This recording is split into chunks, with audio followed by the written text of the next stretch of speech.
Hello my dear students. तो बच्चों NEET PYQ express में आज हम इकोलॉजी के वेरी लास्ट चैप्टर का रिवीजन करने वाले हैं, that is biodiversity and conservation. और इस चैप्टर के साथ हमारी ये पीवाईक्यू सीरीज भी खत्म हो जाएगी एंड अब तो आपका नीट का एग्जाम बहुत ही पास है। सो आपको मैंने जैसा कि प्रॉमिस किया था कि मैं पीवाईक्यू सीरीज में कोई भी चैप्टर नहीं छोड़ूंगी, सारे चैप्टर्स हम बहुत अच्छे से रिवाइज करेंगे एंड होपफुली मैंने अपना ये प्रॉमिस निभाया है और आप बच्चों ने भी मेरे साथ साथ सभी सेशंस अटेंड किए होंगे एंड डेफिनेटली यहाँ तक पहुँचते पहुँचते आपको एक कॉन्फिडेंस आया होगा कि किस तरह से क्वेश्चंस को डील करना है। जहाँ पर आप अभी तक छोटी छोटी गलतियाँ कर रहे थे शायद अब आप वो नहीं कर रहे। अब मुझे तो तभी पता चलेगा जब आप कमेंट बॉक्स में बताओगे, तो मुझे ज़रूर बताना कि आपको इन सभी सेशंस को अटेंड करने से खुद में कितना इम्प्रूवमेंट फील हुआ है। ठीक है, तो चलिए स्टार्ट करते हैं बच्चों हमारा सेशन बायोडाइवर्सिटी एंड कंजर्वेशन। ये chapter old and new NCERT में सेम ही है।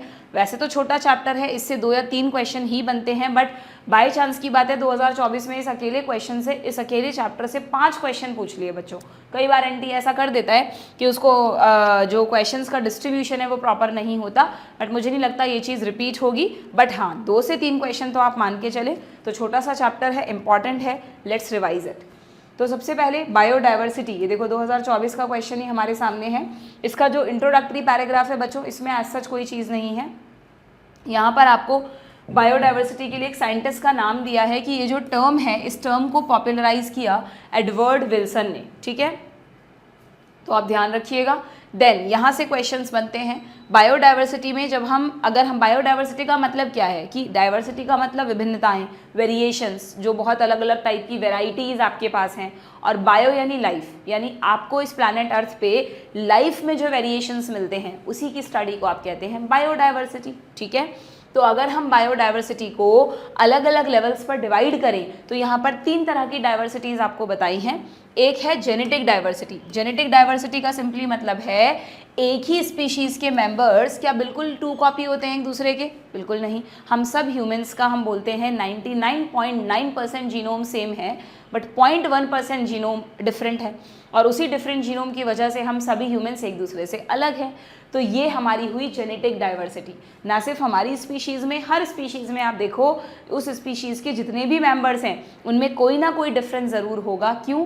Because of the genetic diversity. यहाँ पर इसके लिए आपको 2 प्लांट्स के एग्जाम्पल्स दे रखे हैं। एक एग्जाम्पल दिया है राउवोल्फिया वोमिटोरिया का। ये एक मेडिसिनल प्लांट है बच्चों, आयुर्वेदा में बहुत यूज़ होता है। इससे एक केमिकल निकलता है that is reserpine. R for Rauwolfia, R for reserpine. ये हिमालयाज़ में जड़ी बूटियाँ ज़्यादातर आपको पता है ऊंची पहाड़ियों पर मिलती है, तो हिमालयाज़ में उगने वाला प्लांट है।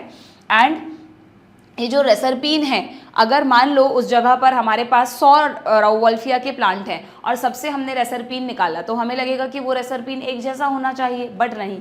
जब उस रेसरपीन की कॉन्सेंट्रेशन को और पोटेंसी को कैलकुलेट किया गया कि किस रेसरपीन की कितनी पोटेंसी है, तो हर प्लांट से मिलने वाले रेसरपीन की पोटेंसी अलग अलग थी। उसका लेवल, जो उसका इफेक्ट है वो अलग अलग था। एंड जो एक्टिव केमिकल की कॉन्सेंट्रेशन है, जितना भी केमिकल निकलता है उसमें से एक्टिव अलग होता है, तो एक्टिव केमिकल की जो कॉन्सेंट्रेशन है वो भी डिफर कर रही थी, जबकि सारे ही सेम स्पीशीज़ के प्लांट थे। तो ये किस डाइवर्सिटी को बताता है? जेनेटिक डाइवर्सिटी को। इसी तरह राइस में 50,000 से ज़्यादा डिफरेंट स्ट्रेन्स हैं हमारे पास। मैंगो में 1000 टाइप की वेराइटीज़ हैं, हम तो कुछ ही मैंगोज़ को जानते हैं, 1000 टाइप की वेराइटीज़ हैं। तो अगर आपसे नीट में पूछ लें कि एक ही स्पीशीज़ में जो डिफरेंसेस आपको मिल रहे हैं वो कौन सा लेवल ऑफ डाइवर्सिटी है, तो आपका आंसर होगा बच्चों जेनेटिक डाइवर्सिटी। गलती से उसको स्पीशीज़ डाइवर्सिटी मत कर देना, ठीक है? वो होगा जीन की वजह से diversity, that's why genetic diversity. Okay, then what is species diversity? भाई फिर स्पीशीज़ डाइवर्सिटी क्या है? अगर आप 2 अलग अलग जियोग्राफिकल रीजन्स में किसी सेम क्लास के स्पीशीज़ को कंपेयर करो, जैसे मैं 2 जगह पर, यहाँ पर कौन से एम्फीबियंस की स्पीशीज़ है और यहाँ पर कौन से एम्फीबियंस की स्पीशीज़ है, अगर वो डिफर कर रही हैं तो वो हुआ species diversity. The diversity at the species level.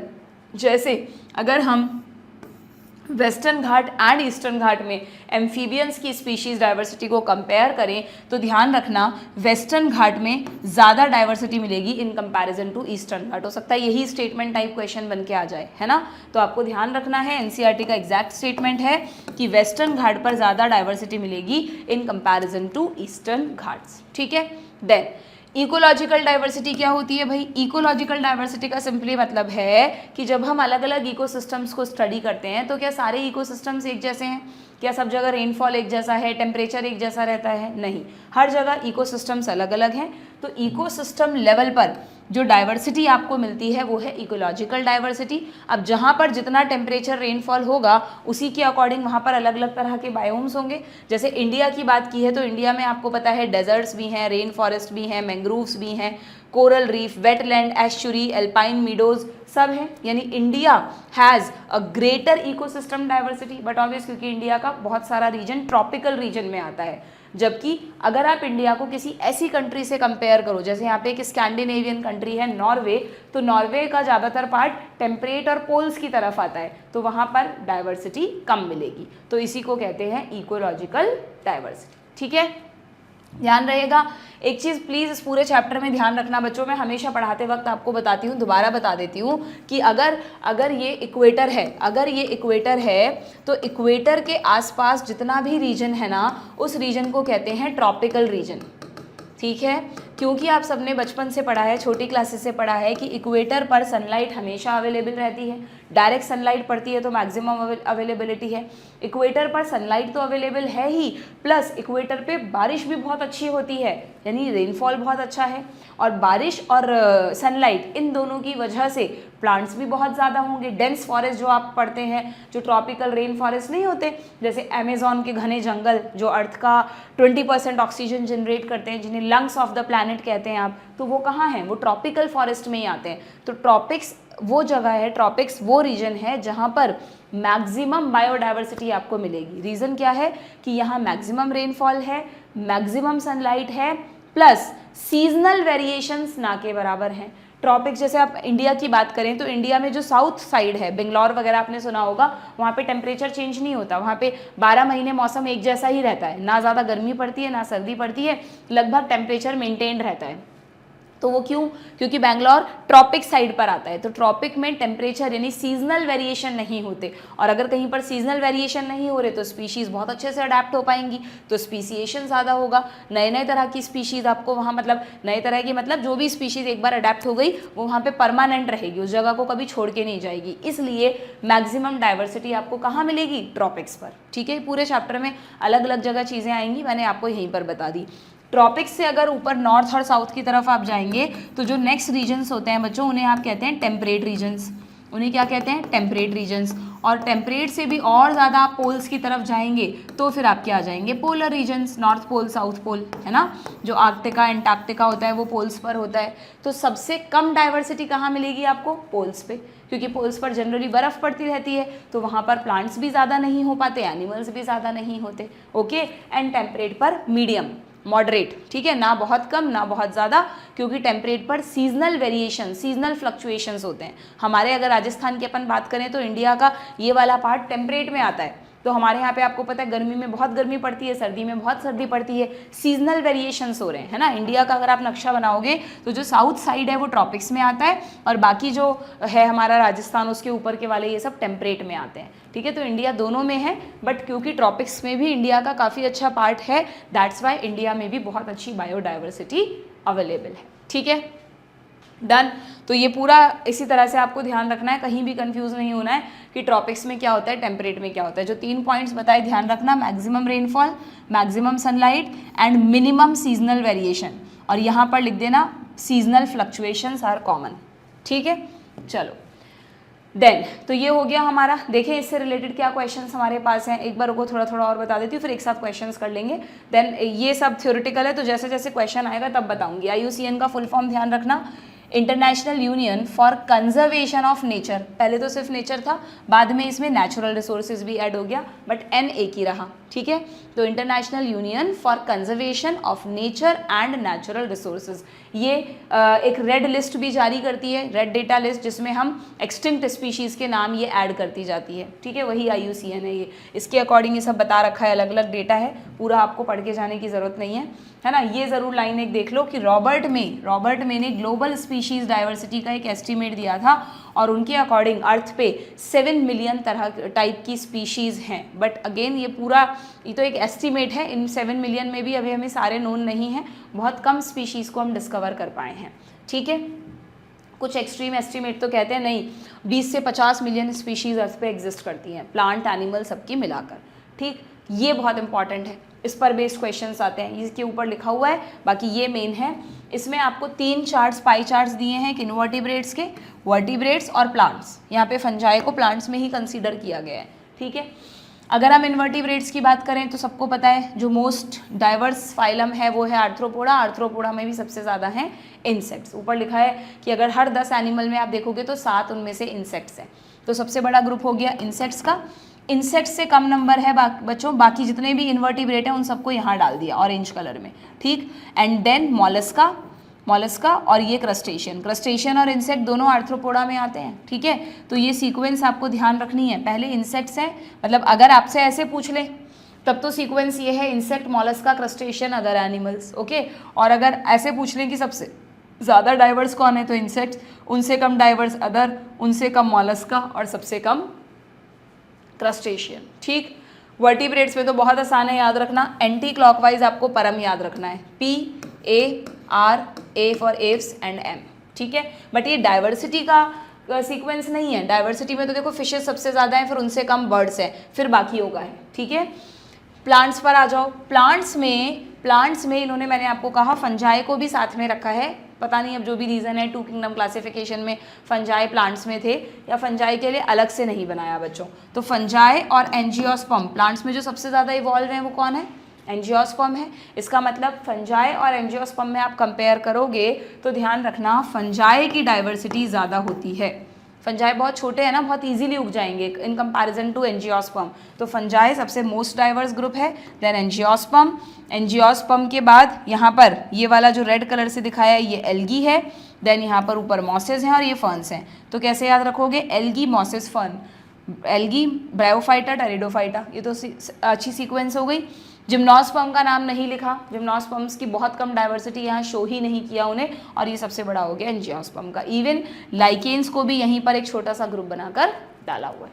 ठीक है, डन। तो आपसे ये सब डायग्राम में लेबलिंग करने के लिए आ सकता है, आपको पता होना चाहिए कौन सी किसकी डाइवर्सिटी क्या है।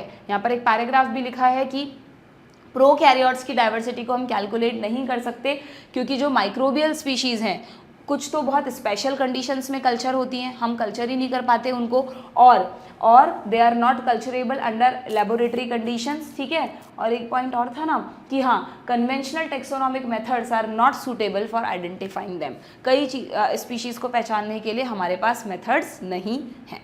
ठीक है, done.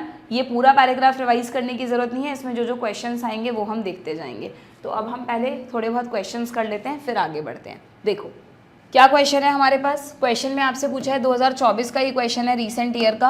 List of endangered species was release by. तो जैसे रेड डेटा बुक जो होती है, लिस्ट होती है, उसमें सभी स्पीशीज़ का नाम होता है, ना सिर्फ एक्सटिंक्ट स्पीशीज़ जो नियर फ्यूचर में एक्सटिंक्ट होने वाली हैं, वल्नरेबल स्पीशीज़ हैं, एंडेंजर्ड स्पीशीज़ है, उन सबको लिखा जाता है। ठीक है, पहले इसका पूरा बहुत ओल्ड ईयर्स में क्लासिफिकेशन पढ़ाया जाता था कि इनकी क्या क्या डेफिनेशन है, एंडेंजर्ड क्या होता है, वल्नरेबल क्या होता है, बट अब ये सब नहीं पूछते, आपको सिंपली ऑर्गेनाइजेशन का नाम याद रखना है। नेक्स्ट क्वेश्चन क्या है, 2024 में ही दूसरा क्वेश्चन आया हुआ है। Tropical regions show greatest level of species richness because. अभी अभी बताया मैंने तुमको क्यों ट्रॉपिक्स में greatest level of species diversity मिलेगी। ऑप्शंस देखो क्या क्या है। Tropical latitude have remained relatively undisturbed for million of years, hence more time was available for species diversification। क्योंकि वहाँ पे बहुत मिनिमम सीजनल फ्लक्चुएशंस होते हैं, मिनिमम वेरिएशंस होते हैं, तो वहाँ पर स्पीशीज़ को अडेप्ट होने का बहुत अच्छा टाइम मिलता है, अनडिस्टर्ब्ड रहता है मिलियन ऑफ ईयर्स तक इन्वायरमेंट। ठीक है, क्लियरली एनसीईआरटी में लिखा हुआ है, भी दिखा दूंगी। Tropical environment are more seasonal बच्चों, नहीं, ट्रॉपिक्स में सीजनल वेरिएशन नहीं होते। बेंगलोर को ट्रॉपिक्स में याद रखो, राजस्थान को टेम्परेट में याद रखो। More solar energy is available in tropics, yes, क्योंकि ट्रॉपिक्स इक्वेटर के पास है तो सोलर एनर्जी ज़्यादा होगी। Constant environment promote niche specialization. First chapter में बताया था निश का मतलब होता है हैबिटेट का एक पर्टिकुलर एरिया, तो यस, क्योंकि अगर एनवायरनमेंट कांस्टेंट रहेगा तो वो स्पीशीज़ अपने निश के लिए हमेशा अडेप्टेड रहेगी। Okay, tropical environment are constant and predictable, बिल्कुल अगर कांस्टेंट है तो इजीली प्रिडिक्ट कर सकते हैं कि आने वाले समय में क्या क्या होगा, ठीक। सो यहाँ पर आपको क्या बताना था बच्चों, करेक्ट बताने थे क्या, choose the correct answer from the option given below, है ना। तो हाँ करेक्ट बताना है, क्यों आपको ज़्यादा वेरिएशंस मिलते हैं, ए बी गलत है बाकी सारे सही हैं, तो ये रहा ए सी डी एंड ई यानी ऑप्शन 1, ठीक है। ये एग्जैक्टली कहाँ लिख रखा है ये सब कुछ, ये रहा जो पैटर्न्स ऑफ बायोडाइवर्सिटी वाला टॉपिक है, इसमें आपको यहाँ तो बताया है कि लैटिट्यूड के साथ कैसे डाइवर्सिटी चेंज होती है, जितना आप नॉर्थ या साउथ पर जाएंगे उस अकॉर्डिंग कैसे चेंज होती है, तो उसमें मैंने सीक्वेंस बता दी, सबसे ज़्यादा ट्रॉपिक्स पे, उससे कम डाइवर्सिटी टेम्परेट पे और सबसे कम डाइवर्सिटी पोल्स पे आपको मिलेगी, ठीक है। अगर आप उसको उससे कंपेयर करोगे लैंड को, है ना, लैंड को माउंटेन से, तो लैंड पर ज़्यादा डाइवर्सिटी होगी और जो माउंटेन्स है वहाँ पर रेयर स्पीशीज़ होती हैं, वहाँ पर कम होगी, ठीक है। टेम्परेचर कैसे चेंज होगा बताओ, ज़्यादा सर्दी कहाँ होती है, हिल स्टेशंस पे, तो लैंड पे कंपैरेटिवली टेम्परेचर ज़्यादा रहेगा, हिल स्टेशंस पे कम होगा। वही प्रेशर में है, यहाँ अपने 1 है तो वहाँ 1 से भी कम होगा, ओके। देन यहाँ पे ये सब डेटा दिया है, देखो डेटा से है ना, अभी आप खुद देख लेना, बहुत ज़्यादा क्वेश्चंस नहीं आते हैं, कोई रेयरली कभी सालों में एक बार आ जाता है, उसके लिए आपको अपना टाइम वेस्ट नहीं करना। हाँ अगर आप एंड टाइम पे एनसीईआरटी पढ़ रहे हो तो एक बार ऊपर से देख सकते हो, ठीक है। देन बट ऐसा नहीं कि रट रहे हो, बैठ के टाइम लगा रहे हो, 1 घंटा हो गया इसी चैप्टर में लगा दिया तुमने, ये नहीं करना है अब तुम्हें लास्ट टाइम पर। तुम लगा भी दोगे ना अगर 1 घंटा तो भी तुम भूल जाओगे कि किसमें क्या डेटा था, तो ऐसी चीज़ में क्यों टाइम वेस्ट करें हम, ओके।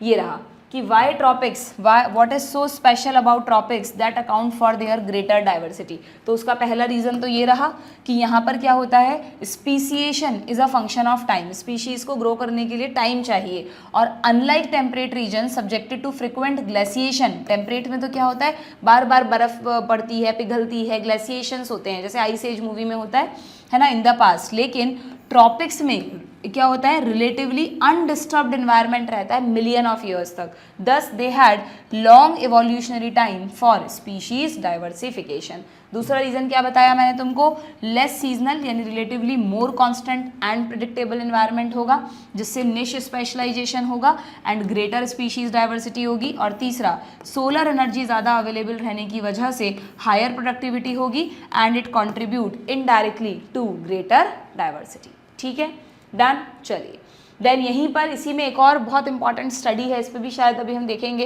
क्वेश्चन आया हुआ है, कौन से ईयर में आया मुझे ध्यान नहीं है। ये स्टडी की थी बच्चों वॉन हम्बोल्ट ने, हाँ अलेक्जेंडर वॉन हम्बोल्ट ने, और ये स्टडी साउथ अमेरिकन जंगल्स में की गई।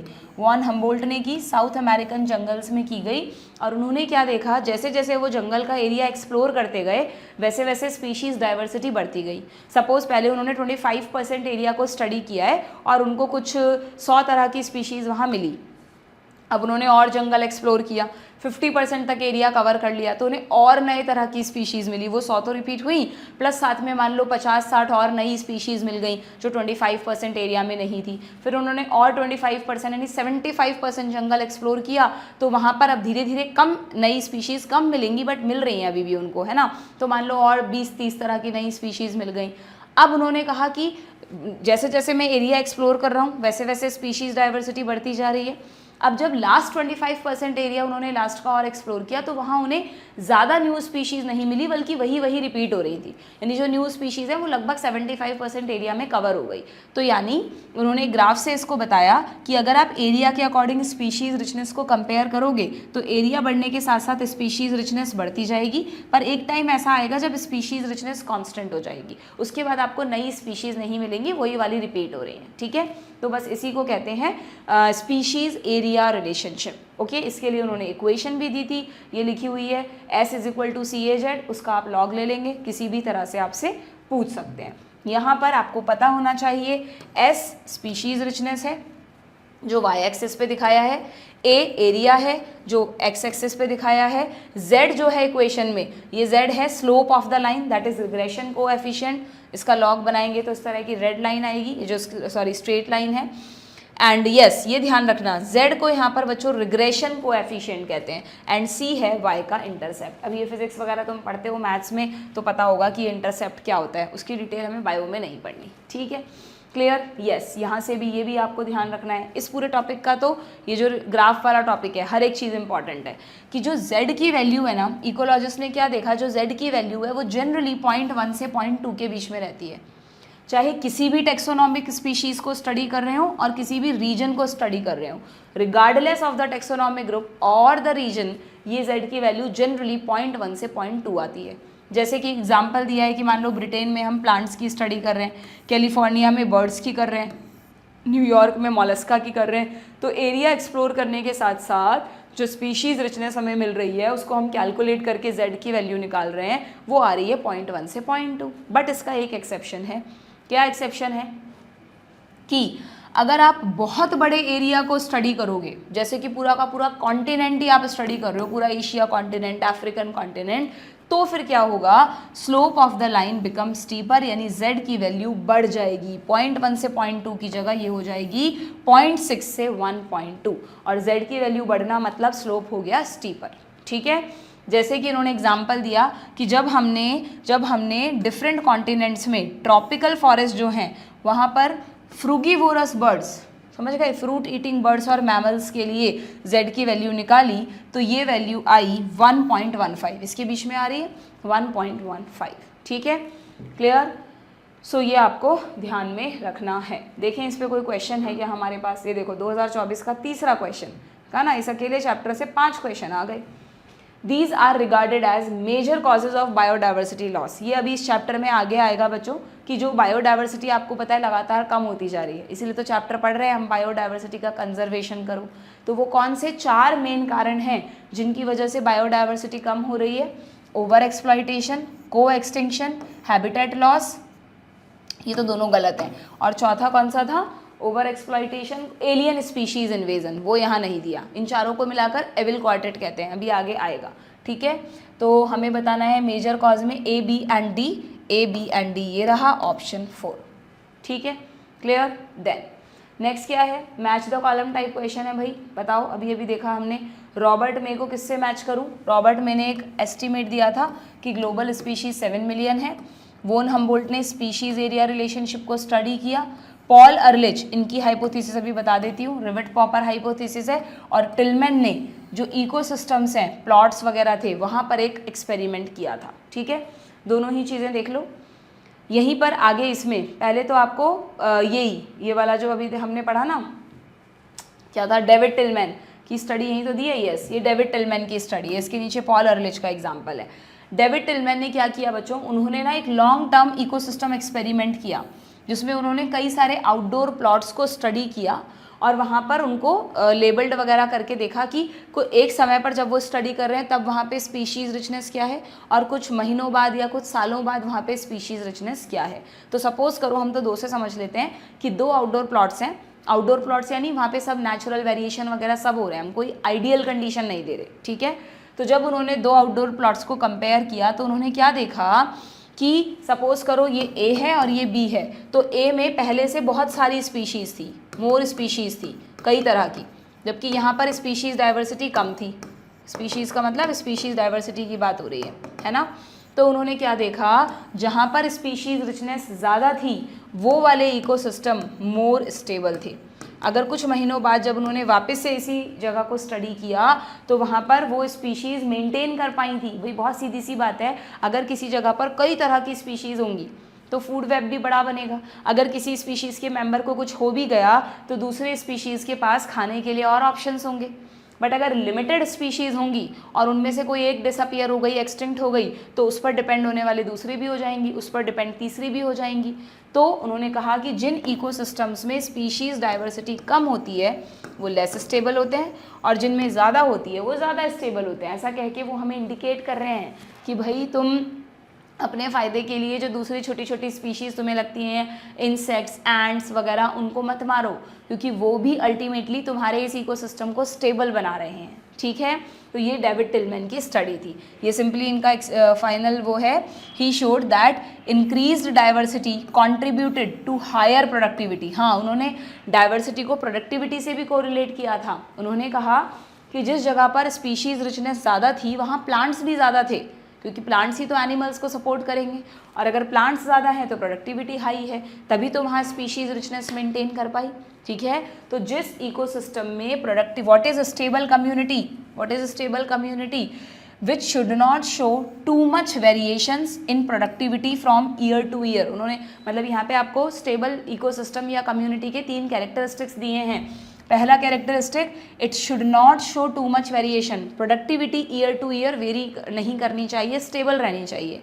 इसका मतलब प्लांट्स आराम से रह पा रहे हैं, ख़त्म नहीं हो रहे। अगर प्रोडक्टिविटी कम हो रही है तो उसका मतलब तो प्लांट्स डिसअपियर होते जा रहे हैं। ठीक है, दूसरा, it must be either resistant और रेजिलियंट। रेजिस्टेंट यानी असर ही ना हो, रेजिलियंट यानी असर हो भी तो वो उसे सहन कर सके। ठीक है, 2, ओकेजनल डिस्टर्बेंसेज, चाहे वो डिस्टर्बेंस नेचुरल हो चाहे मैन मेड हो, तभी तो आप स्टेबल कहोगे जब उसमें लड़ने की क्षमता होगी। जैसे आप लोग करते हो कि मैम ज़रा से मॉक टेस्ट में नंबर नहीं आया और हमारा तो मोरल डाउन हो गया। आप कितने रेजिस्टेंट हो, कितने रेजिलियंट हो, ये भी आपकी ये तैयारी आपको इसके लिए कैपेबल बनाती है। जो आप नीट की, जेईई की प्रिपरेशन करते हैं वो आपके रेजिस्टेंस और रेजिलियंस को बढ़ाती है बच्चों। कई बार बच्चा बहुत डिप्रेस हो जाता है कि मैम हमारा तो सिलेक्शन ही नहीं हुआ, बट आप हमेशा इसे पॉजिटिव साइड लेना कि जिस भी बच्चे ने कभी भी अपनी लाइफ में किसी भी कॉम्पिटिटिव एग्जाम की प्रिपरेशन की हो, चाहे वो उसको क्रैक कर पाया हो नहीं, वो बाकी उन बच्चों से ज़्यादा मैच्योर और ज़्यादा रेजिस्टेंट और रेजिलियंट होता है जो तैयारी नहीं करते। ये एक बहुत पॉजिटिव इसका फीचर है जो आप लोग नहीं समझ पाते हो, अभी नहीं समझते, वो लाइफ में बाद में समझोगे। ठीक है, and third, it must be resistant to invasion by alien species. तब आप उस कम्युनिटी को स्टेबल कम्युनिटी कहोगे। अगर कोई एलियन स्पीशीज़ वहाँ आ भी गई तो वो एलियन स्पीशीज़ वहाँ सर्वाइव ही नहीं कर पाएगी। It is resistant to invasion by alien species, वहाँ के मेंबर्स उस एलियन स्पीशीज़ को भगा देंगे। ठीक है, क्लियर? तो ये 3 एट्रीब्यूट्स हैं किसके, स्टेबल कम्युनिटी के, ध्यान रहेगा। चलो आगे देखो। देन यहाँ पे पॉल अर्लिच की स्टडी बताइए, तो बहुत इंटरेस्टिंग सा एग्जाम्पल है, कई बार बता चुकी हूँ मैं।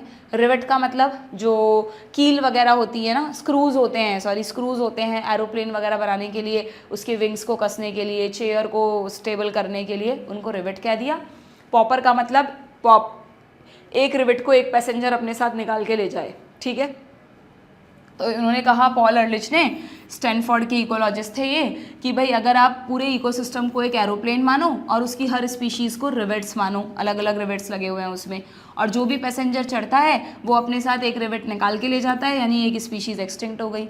हर बार ऐसा अगर होता रहा तो फ्लाइट सेफ्टी ख़त्म हो जाएगी, यानी आपका इकोसिस्टम इम्बैलेंस होना शुरू हो जाएगा। और अगर बाई चांस कोई ऐसा रिवेट रिमूव हो गया, ऐसी स्पीशीज़ एक्सटिंक्ट हो गई जो बहुत क्रिटिकल है, या यूँ समझ लो क्रिटिकल का मतलब की स्टोन स्पीशीज़, किसी भी इकोसिस्टम में जो टॉप कार्निवोर्स होते हैं ना बच्चों, वो उसके की स्टोन स्पीशीज़ कहलाते हैं। किसी उस इकोसिस्टम की स्टेबिलिटी की स्टोन स्पीशीज़ पर बहुत हद तक डिपेंड करती है। टाइगर, लायंस, इवन ह्यूमंस भी, है ना, बड़े बड़े जो कार्निवोर्स हैं वो बहुत ज़रूरी होते हैं पूरे इकोसिस्टम को बैलेंस रखने के लिए। तो अगर बाई चांस किसी ने ऐसा रिवेट निकाल लिया जो विंग्स पे लगा है तो फिर तो क्रैश ही हो जाएगा। यानी की स्टोन स्पीशीज़ में आप लिख लेना, जनरली कौन आते हैं, टॉप कार्निवोर्स। ठीक है, which drive major ecosystem functions, तो फिर it is a serious threat and plane could be crash. ठीक है, तो पॉल अर्लिच ने बहुत इंटरेस्टिंग एग्जाम्पल के साथ हमें ये समझाया कि भाई ह्यूमंस तुम्हारे लिए, तुम्हारे अलावा जो चींटी, कॉकरोचेस वगैरह हैं वो भी इंपॉर्टेंस रखते हैं, चाहे वो तुम्हें डायरेक्ट बेनिफिट नहीं देते, बट वो इस इकोसिस्टम को चलाने के लिए ज़रूरी है। ठीक है, तो हमें अंधाधुंध तरीके से एज अ बायोलॉजी स्टूडेंट तुम्हें इतना सा ध्यान ज़रूर रखना चाहिए कि अंधाधुंध तरीके से आजकल मैं देखती हूँ कि कितने तरह के पॉइजनस केमिकल्स आ गए, हम बिना सोचे समझे उन केमिकल्स को इंसेक्ट्स पर डाल देते हैं कि बस मर जाएं, हमें मतलब नहीं है इनसे। बट अगर हम लगातार, आप सोचो कितनी बड़ी ह्यूमन पॉपुलेशन है, अगर सब ऐसा करेंगे तो बेचारे इंसेक्ट्स तो ख़त्म ही हो जाएंगे, और अगर वो ख़त्म हो गए तो फिर आपका इकोसिस्टम गया काम से। ठीक है, तो जितना हो सके आपके लिए कोई थ्रेट ही बन गया है, कोई एक दो इक्का दुक्का ऑर्गेनिज्म इंडिविजुअल, तो आप उसको ठीक है आप दूर भगा सकते हो अपने से, बट बहुत मेजर अमाउंट में बड़े बड़े पॉइजनस केमिकल्स यूज़ करके हमें उन्हें नहीं मारना चाहिए। ठीक है, मेरी तो पर्सनल राय यही है। आजकल मैं वो देखती हूँ, वो करंट वाले वो मॉस्किटोज और फ्लाइज के लिए रैकेट्स नहीं आ गए, कितना गलत है बच्चों, कितना अनएथिकल है कि हम करंट से मार मार के उनको ख़त्म कर रहे हैं। This is very unethical. As a biology student आपको ये चीज़ें अवॉइड करनी है और लोगों को भी कहना है ऐसा मत करो। ठीक है, नेक्स्ट आगे बढ़ें, तो इसका आंसर क्या होगा, ए का थर्ड कर दूँ, 2 ऑप्शन है, बी का फर्स्ट एक ही ऑप्शन में है, तो this is the correct one. ठीक है, डी का, हाँ सेकेंड। नेक्स्ट क्या है 2023 का क्वेश्चन, अमंग अभी 2024 के और आएंगे आगे वाले टॉपिक्स में से, शायद कंजर्वेशन वगैरह से। द एविल क्वार्टेट, आ गया evil quartet, which one is considered most important cause, जो 4 मेन कॉज हैं उनमें से सबसे इंपॉर्टेंट है हैबिटेट लॉस एंड फ्रेगमेंटेशन। सोचो, यही क्वेश्चन दे दिया, देखो बताती हूँ। ये तो हमने पैटर्न ऑफ बायोडाइवर्सिटी पढ़ लिया, अब आता है इस चैप्टर का next section, loss of biodiversity. यहाँ पर भी अगेन डेटा है, पूरा डेटा मत पढ़ना, सिर्फ इसमें 1-2 चीज़ देख लेना कि जो रेड लिस्ट वगैरह है IUCN की 2004 वाली, अब तो कितनी पुरानी हो गई, चेंज कर देनी चाहिए, ठीक है। तो some example of recent extinction include, ये पूछ सकते हैं आपसे, मॉरिशियस से डोडो बर्ड एक्सटिंक्ट हो चुका है, अफ्रीका से क्वेगा थोड़ा जीब्रा जैसे दिखने वाला एक एनिमल है, वो एक्सटिंक्ट हो चुका है, ऑस्ट्रेलिया से थाइलेसीन एक्सटिंक्ट हो गया, रशिया से सी काऊ एक्वेटिक मैमल्स में आती है, वो एक्सटिंक्ट हो गए, और इंडिया से 3 स्पीशीज, सब स्पीशीज ऑफ टाइगर, बाली, जवान and Caspian are extincted now, ठीक है। लास्ट 20 ईयर्स में 27 स्पीशीज डिसअपियर हो चुकी है, ठीक है। तुम्हें दिखने में छोटा सा डेटा लग रहा होगा, बट अब तो ये काफ़ी बढ़ चुका है, this is an old data, ये सब मत पढ़ना तुम। हाँ, ये इंपॉर्टेंट है, यहाँ पर तुमसे 6th एक्सटिंक्शन की बात की है बच्चों। यहाँ पर कहा है कि अब की बार जब भी ऐसा भयानक नेचुरल डिजास्टर होगा जिसमें बहुत बड़े नंबर में स्पीशीज़ खत्म हो जाएंगी, ना काल आना एक तरह से, वो 6th एक्सटिंक्शन होगा। इससे पहले अर्थ पे 5 मेजर एक्सटिंक्शन हो चुके हैं, जिनमें से एक एक्सटिंक्शन वो था जब डायनासोर डिसअपियर हुए। इन 5 एक्सटिंक्शन के टाइम पर ह्यूमंस इवॉल्व तक नहीं हुए थे, तो ये जो 6th एक्सटिंक्शन चल रहा है ये उन 5 एक्सटिंक्शन से कई गुना फास्टर है, बिकॉज ऑफ ह्यूमन एक्टिविटीज़, ऐसा इसमें लिखा हुआ है, तुम पढ़ लेना, ठीक है। ये 100 से 1000 टाइम फास्टर है, नहीं अगर उनको एक्सटिंक्ट होने में मिलियन ईयर्स लगे थे तो हम और मतलब 100 गुना पहले ही, 100 गुना टाइम जल्दी ही एक्सटिंक्ट हो जाएंगे, ठीक है। ये बता रखा है बाई चांस अगर पूछ ले तो। नाउ अब आता है एविल क्वार्टेट। अच्छा, यहाँ पे कॉन्सिक्वेंसेज हैं कि अगर लगातार ऐसे ही बायोडाइवर्सिटी लॉस होती रही तो उसके क्या क्या कॉन्सिक्वेंसेज हैं। Decline in plant production, resistance कम होता जा रहा है, इन्वायरमेंटल पर्टर्बेशन यानी इन्वायरमेंटल डिस्टर्बेंसेस जैसे ड्रॉट वगैरह के लिए, और इंक्रीज्ड वेरिएबिलिटी, अभी हमने पढ़ा था ना कि स्टेबल कम्युनिटी का कैरेक्टरिस्टिक है कि उसमें प्रोडक्टिविटी सेम रहनी चाहिए, वेरी नहीं करनी चाहिए। ये कह रहा है increased variability in certain ecosystem process, जैसे कि प्रोडक्टिविटी बहुत बदल रही है, water use, pest cycle, diseases cycle, ये सब चीज़ें चेंज हो रही हैं। तो these are the consequences of biodiversity loss, ठीक है। नेक्स्ट, एविल क्वार्टेट कौन कौन से हैं। एविल यानी बुराई, क्वार्टेट यानी 4 का ग्रुप। तो वो 4 फैक्टर जो लगातार हमारी बायोडाइवर्सिटी को ख़त्म कर रहे हैं, उनमें से सबसे पहला है हैबिटेट लॉस एंड फ्रेगमेंटेशन। और देखो इसी में लिखा है this is the most important cause driving these species to extinction. और यही 2023 में पूछ लिया कि which is the most important. तो अगर नहीं पढ़ के गया होगा कोई NCERT तो यही लगेगा यार चारों में से मोस्ट इम्पॉर्टेंट पता नहीं कौन सा था। तो हैबिटेट लॉस एंड फ्रेगमेंटेशन। क्यों भाई, जो लगातार हम बड़े बड़े जंगल काट रहे हैं, जंगल ख़त्म हो रहे हैं, उनसे पता है क्या हो रहा है, फ्रेगमेंटेशन हो रहा है बच्चों। जैसे हम तो हमारे फ़ायदे के लिए कोई सड़क बना देते हैं जंगल को बीच में से काट के, दोनों तरफ जंगल है कहने के लिए, हम कहते हैं हमने तो नेचर को ज़्यादा नहीं छेड़ा, पर आपने जब जंगल को कट किया कोई भी बाईपास रूट या कुछ भी बनाने के लिए, तो आपने उसका फ्रेगमेंटेशन कर दिया। अब स्पेशली वो एनिमल्स जो बड़े बड़े मैमल्स होते हैं, बर्ड्स होते हैं, जिनको बड़ा एरिया चाहिए रहने के लिए, वो सर्वाइव नहीं कर पाते बच्चों। हम समझ नहीं सकेंगे, इसको कोरिलेट नहीं कर सकेंगे। नेचुरलिस्ट को पता है कि ये चीज़ें कितनी इंपॉर्टेंट है। तो लगातार जो फ्रेगमेंटेशन हो रहा है उससे बहुत सारी स्पीशीज़ का हैबिटेट लॉस हो रहा है। लगातार जंगल हम काट रहे हैं, बर्ड्स, इंसेक्ट्स, मंकीज, जो भी एनिमल्स हैं, आप देखते हैं आजकल शहरों में आ जाते हैं, कितनी कॉमन है एनिमल्स का शहरों में आना। वो भटक जाते हैं रास्ते, तो वो हमारे सोसाइटी में उनको कोई शौक नहीं है हमारे यहाँ आने का, वो तो अपने जंगल में खुश हैं। बट अब रास्ता ही नहीं छोड़ा आपने, तो फिर वो आएंगे, फिर हम पर अटैक करेंगे ही। So this is the most important cause for extinction. ध्यान रखना, इसमें कुछ एग्जाम्पल दिए हैं, जैसे कि ट्रॉपिकल रेन फॉरेस्ट जो हैं वो पहले 14% एरिया पे थे, अब सिर्फ 6% पे रह गए। सोचो, अर्थ के 6% पे जो 14% पे थे, है ना। एक इसमें सिलीसा, मतलब बहुत एक ये भी दिया है कि कौन लंग ऑफ द प्लैनेट है, अमेज़ॉन रेन फॉरेस्ट। ये भी ध्यान रखना। एक बहुत ही सिली सी मिस्टेक बताई है ह्यूमन बींग्स की कि हमने कई हेक्टेयर जंगल्स को सिर्फ इसलिए काट दिया क्योंकि हमें सोयाबीन की खेती करनी थी, या हमें ग्रासलैंड्स बनाने थे जिससे हम हमारे कैटल्स को वहाँ पे ग्रेजिंग करवा सकें। ठीक है। तो जंगल काट के सोयाबीन का खेत बनाना तो इज़ बिल्कुल भी नॉट एथिकल। ओके, तो बस वही सब चीज़ें यहाँ पर बताई हैं। दूसरा कॉज ओवर एक्सप्लॉइटेशन, जो इंसान की आदत है, नीड टर्न्स टू ग्रीड, है ना। तुम्हें लगेगा मैम आप तो एंटी ह्यूमन बातें कर रहे हो, मतलब मैं एंटी ह्यूमन नहीं बता रही हूँ, मैं ह्यूमन के उन चीज़ों को बता रही हूँ जिनकी वजह से लगातार नेचर को लॉस हो रहा है। तो तुम आने वाली जनरेशन उन चीज़ों का ध्यान रखोगे तो शायद कुछ अच्छा हो सके। ठीक, तो ओवर एक्सप्लॉइटेशन से हमने कौन कौन सी स्पीशीज़ एक्सटिंक्ट की है? स्टेलर सी काऊ रशिया से हुआ था वही वाला, और पैसेंजर पिजन भी एक्सटिंक्ट हो चुके हैं। वो जो मूवीज़ में दिखाते थे ना, वाइट कलर के कबूतर संदेश लेके जाते थे, वो अब हैं ही नहीं। ठीक है, हमने इतना उनको पिंजरों में रखा, अपने पास रखा कि धीरे धीरे उनकी स्पीशीज़ ही ख़त्म हो गई बच्चों।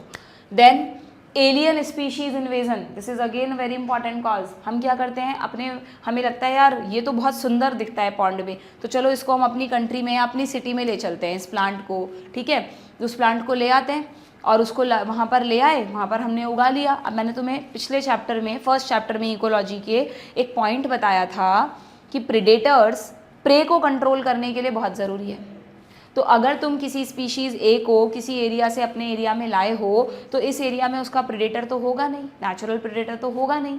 तो वो जो स्पीशीज़ तुम लाए हो ना, एलियन स्पीशीज़, वो खूब तेज़ी से फैलती जाएगी और वो इतने बड़े एरिया में स्प्रेड हो जाएगी कि वो दूसरों को जीना मुश्किल कर देगी, दूसरी स्पीशीज़ के लिए एक्सटिंक्शन का काम करेगी। तो एलियन स्पीशीज़ को लाना किसी भी रीज़न से, ब्यूटी के रीज़न से, चाहे से कोई, जैसे फिशेस का एग्जांपल है कि कुछ फिशेस को लाया गया जिनको कॉमनली खाया जाता है, but it is a threat to indigenous species. Indigenous मतलब इंडिया की नहीं, इंडिजीनस मतलब लोकल स्पीशीज़, एलियन मतलब बाहर की कंट्री की, फॉरेन स्पीशीज़। ठीक है, वही सब यहाँ पर लिखा है। तो इसमें 4 या 5 एग्जाम्पल हैं, ये बहुत पूछते हैं कि कौन कौन सी एलियन स्पीशीज़ है। देख लो, पहली है बच्चों Nile perch.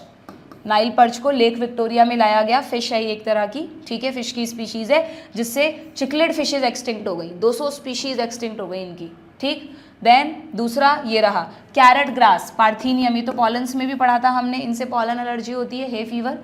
Lantana and water hyacinth, Eichhornia, terror of Bengal, है ना, बंगाल में इसकी वजह से टेरर यानी बहुत बड़े एरिया में स्प्रेड हो गया था ये। एंड फिफ्थ है अफ्रीकन कैटफिश, जिसका नाम है क्लैरियास गैरीपाइनस। इसकी वजह से जो हमारी इंडिजीनस कैटफिशेस थी वो एक्सटिंक्ट हो गई।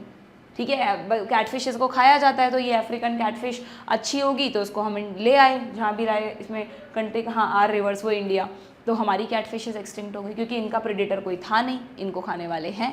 ओके, तो ये 5 एग्जाम्पल आपको एलियन स्पीशीज़ में ध्यान रखने हैं। एंड लास्ट फैक्टर है को एक्सटिंक्शन, जब 2 स्पीशीज़ एक दूसरे से क्लोजली रिलेटेड हैं, जैसे ऑर्किड्स एंड बम्बल भी देखा था हमने, यक्का एंड मॉथ, तो अगर एक एक्सटिंक्ट हुई तो दूसरी भी एक्सटिंक्ट हो जाएगी। ठीक है, चलो अब फटाफट क्वेश्चन करो। एविल कॉट ये तो कर ही लिया हमने। Next, habitat loss and fragmentation, over exploitation, चारों लिखे हैं, they are causes for biodiversity loss.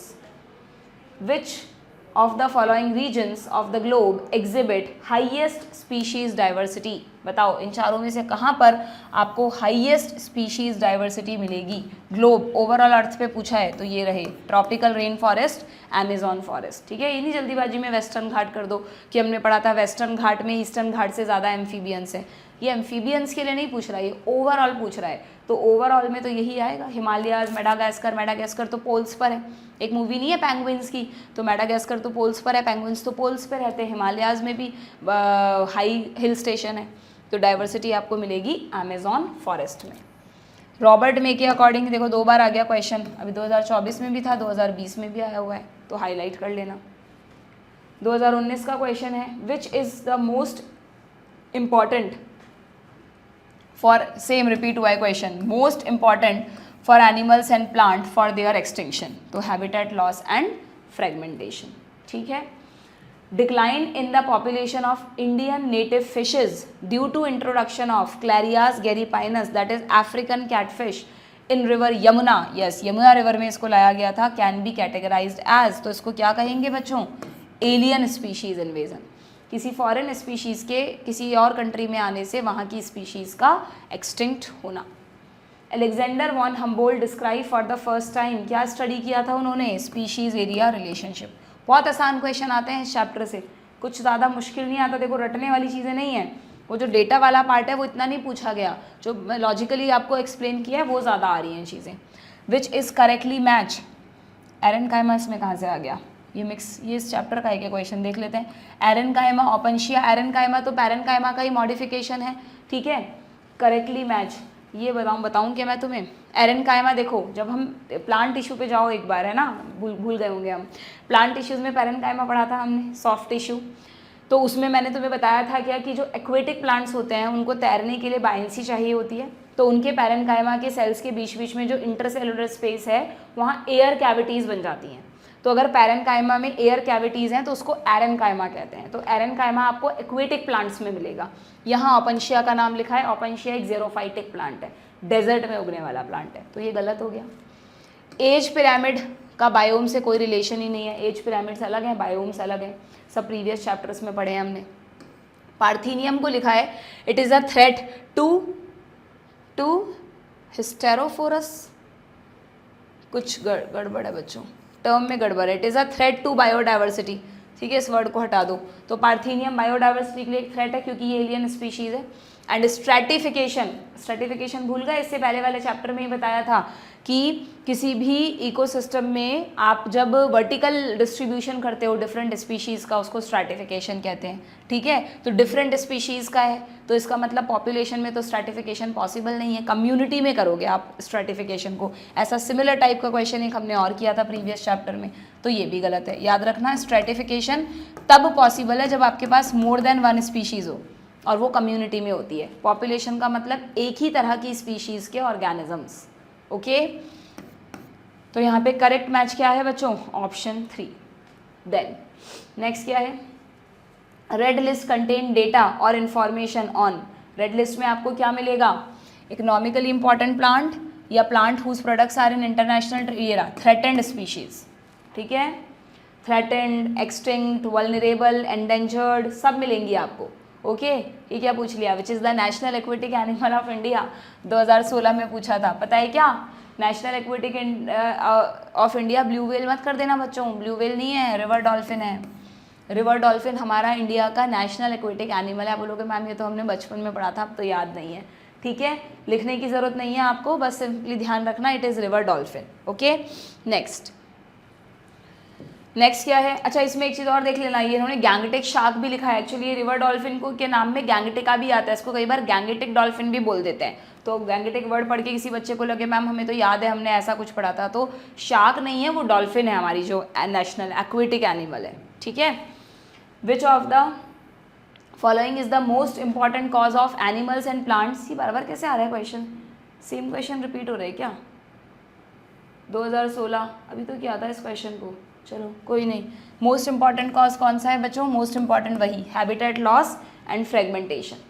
A species facing extremely high risk of extinction in the immediate future, ठीक है। अभी ये वही 2014 का क्वेश्चन है, आउट ऑफ एनसीईआरटी। अब तुम्हें क्लासिफिकेशन नहीं पढ़ना होता, बट तुम थोड़ा सा लॉजिक लगा सकते हो कि अगर एक स्पीशीज़ नियर फ्यूचर में, इमीडिएट फ्यूचर में ख़त्म होने वाली है, तो उसको आप किस में रखोगे। एक्सटिंक्ट का मतलब जो ख़त्म हो चुकी है।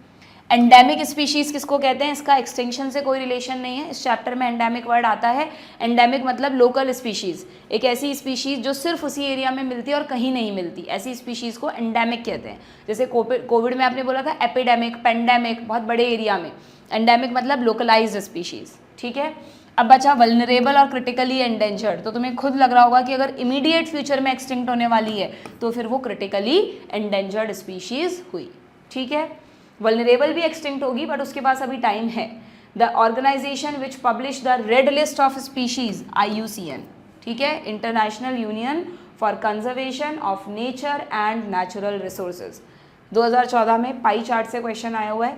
A to D पहचानना है, A इंसेक्ट्स है, ठीक है, M B मॉलस्का, IMCO याद किया था ना, ये C क्रस्टेशियंस हैं और ये अदर एनिमल्स हैं, ठीक है। तो ऐसे हमने IMCO याद रखा है।